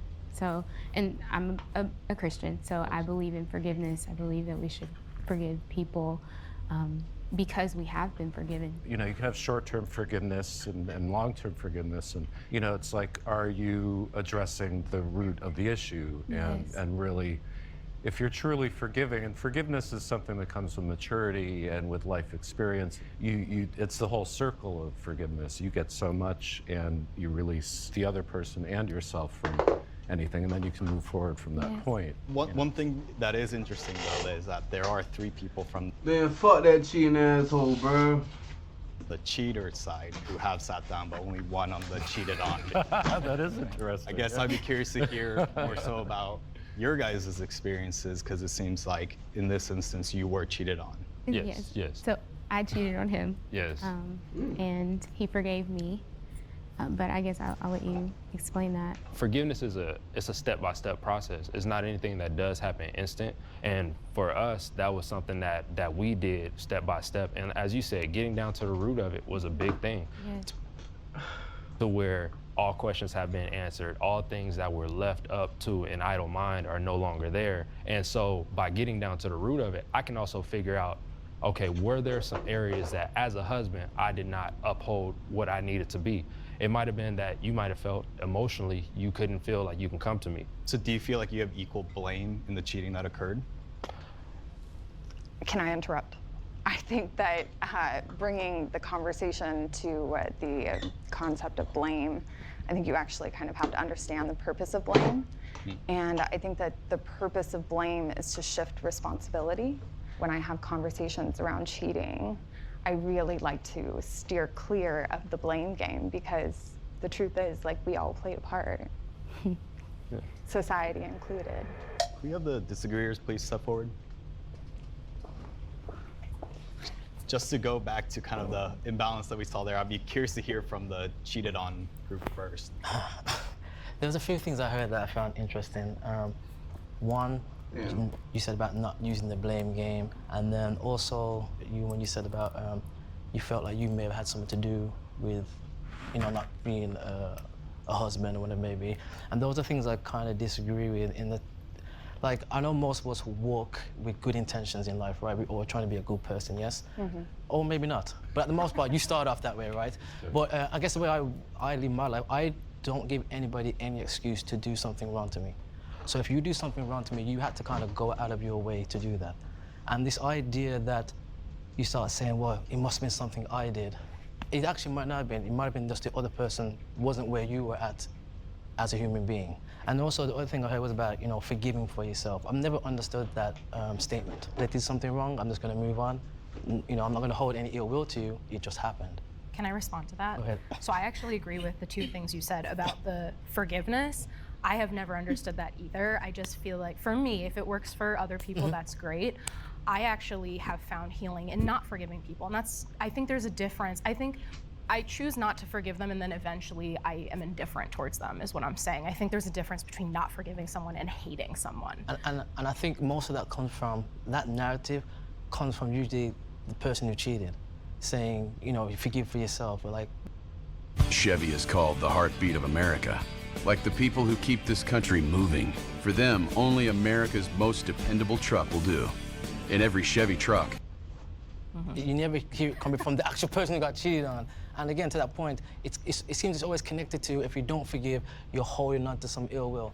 No, I just don't think about it. It's done, and I'll just move on with life. At least for me, I think that it comes back around to honesty. I mean, any of us that were cheated on, I don't think it's any of our responsibility that our partner chose to be dishonest with us about anything. Because even if you assume that, it was something you did, maybe you weren't being open enough, or maybe the conversation wasn't happening that needed to happen, it's still not your responsibility fully, I don't think. You can't force anyone to be faithful or to be honest or to be true. And that's the interesting part, that, someone gets cheated on thinks, well, what did I do? Like, they should never think that. With the early part of our marriage, what I thought a husband was, I go out, I make the check, and I come home and have sex. I'm just being completely honest. I didn't see nothing else emotional that I needed to bring to the table. So that does not make an excuse for somebody to go out and do something. Yes, we should go ahead and have communication. We should try to learn how to grow within this. But I feel like that was the importance of trying to figure out, where did I have any type of flaw as a husband? Because even if we would have decided we're not going to work it out, I don't want to go and keep recreating the same type of marriage. I just want to say I think it's really interesting that you're the only person from the cheated on and I was the only person from the cheated side. And speaking from my personal experience, because my partner also used to be a cheater, and we came together, and you know, maybe part of it is just us growing up, you know, or we came. My personal experience, because my partner also used to be a cheater, and we came together, and you know, maybe part of it is just us. Hey, she looking. Hey, shawty right here. She looking at that bitch like cheater, bitch. Like, look at that shit. Look at that shit. Like, used to be a cheater, and we. Bruh, they know what they doing with the camera, fam, on G, From my bruh. personal experience, because my partner also used to be a cheater, and we came together, and you know, maybe part of it is just us growing up, you know, or we committed to each other, but we consciously made the decision to grow together, grow separately, and so I think if he were to cheat on me, I would not be able to forgive that, because it's like we promised each other this growth, and we've put all, it would be less about the cheating itself, I think, for me, and more about the breaking the promise of the growth that we've made. And it's like, well, how am I supposed to trust you now? For my specific experience, it was more of a physical thing. I was a virgin, and I wasn't ready to do that yet. And the guy I was with was a couple years older than me, and he went out and did that. And I could never forgive him because the physical thing was something that we could never fix. I wasn't gonna have sex with him, you know? So forgiveness for me was very hard because there was nothing to work on for me. So there was nothing to improve that relationship, so it was over. I'm just curious, if he had, I have no idea what your relationship was like. go for it. If he had come to you and said, I love you, I care about you, this is something that I really need, how would you feel about, like, you know, allowing him to go out and do that, or would you like, we should just break up then? Totally. I mean, I think that I was getting to the point of potentially being ready. But after he did that with someone else, then I was like, okay, no. And I literally did not speak to a man for like 3-4 years. Like, it was a very emotionally traumatizing for me. I was only 16.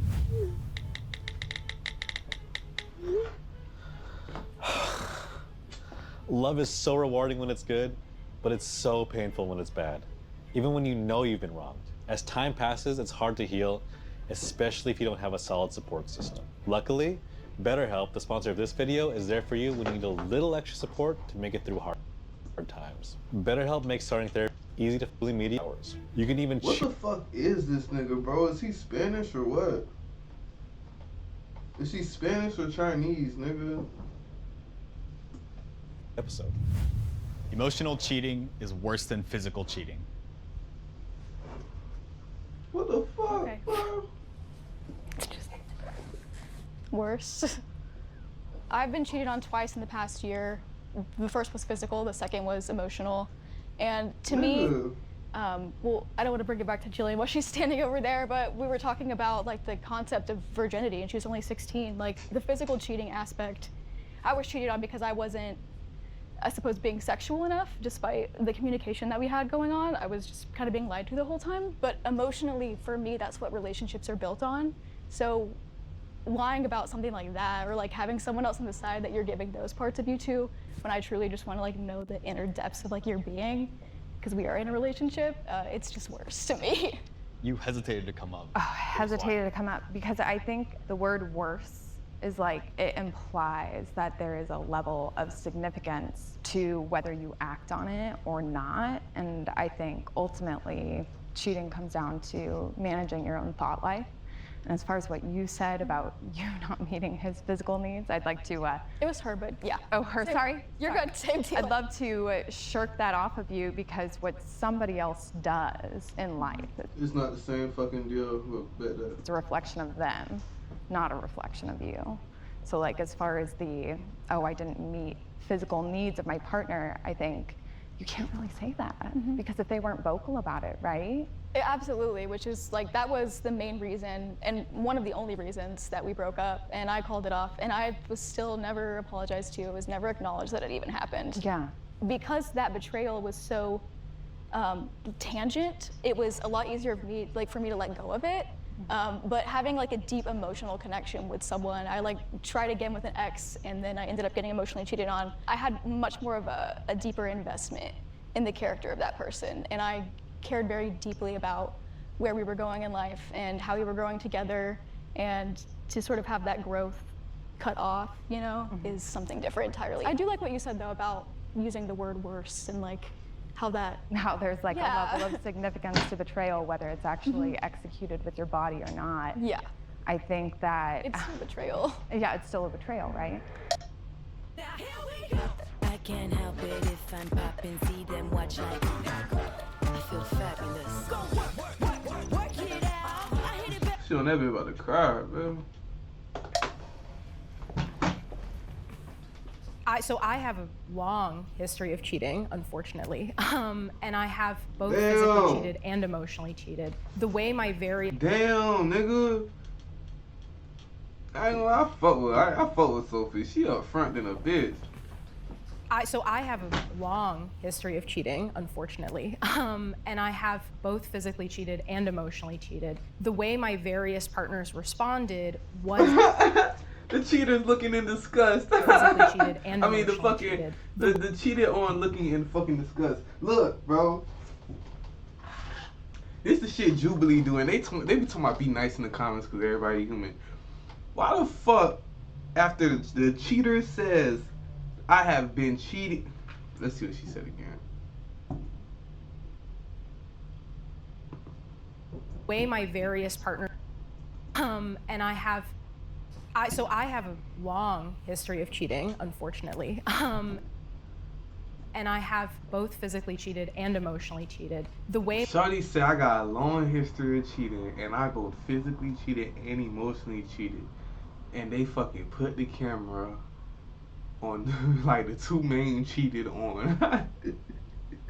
Yo, that's fucking crazy. These niggas look sick, especially bruh. Bruh look sick as fuck, bruh. She look like, alright, bitch. Okay, alright, bitch. Playing my face.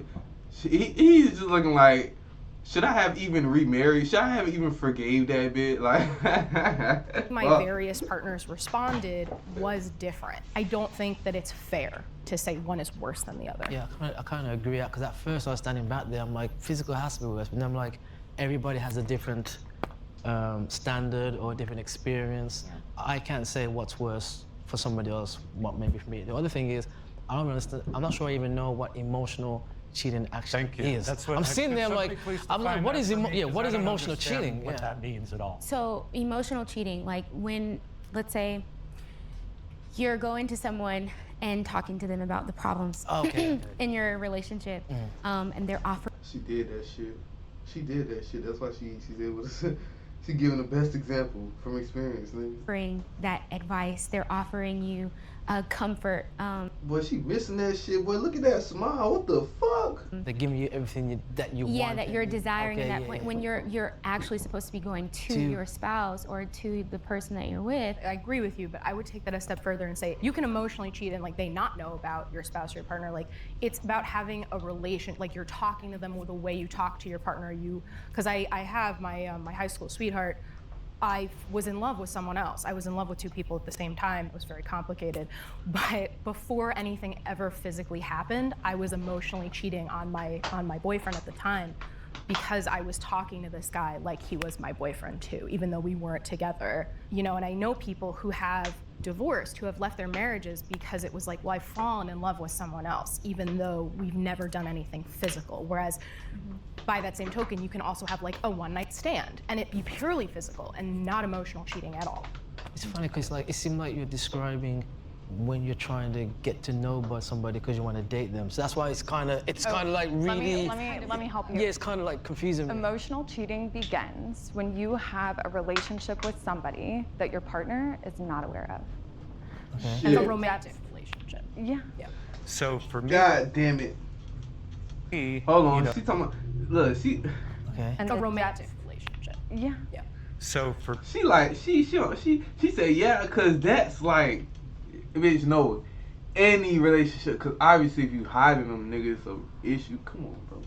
me, I think lots of things. I look at lots of people. I expect that whoever I'm with is thinking whatever they're thinking while they're looking at people. And relationships that we all have with each other, for me,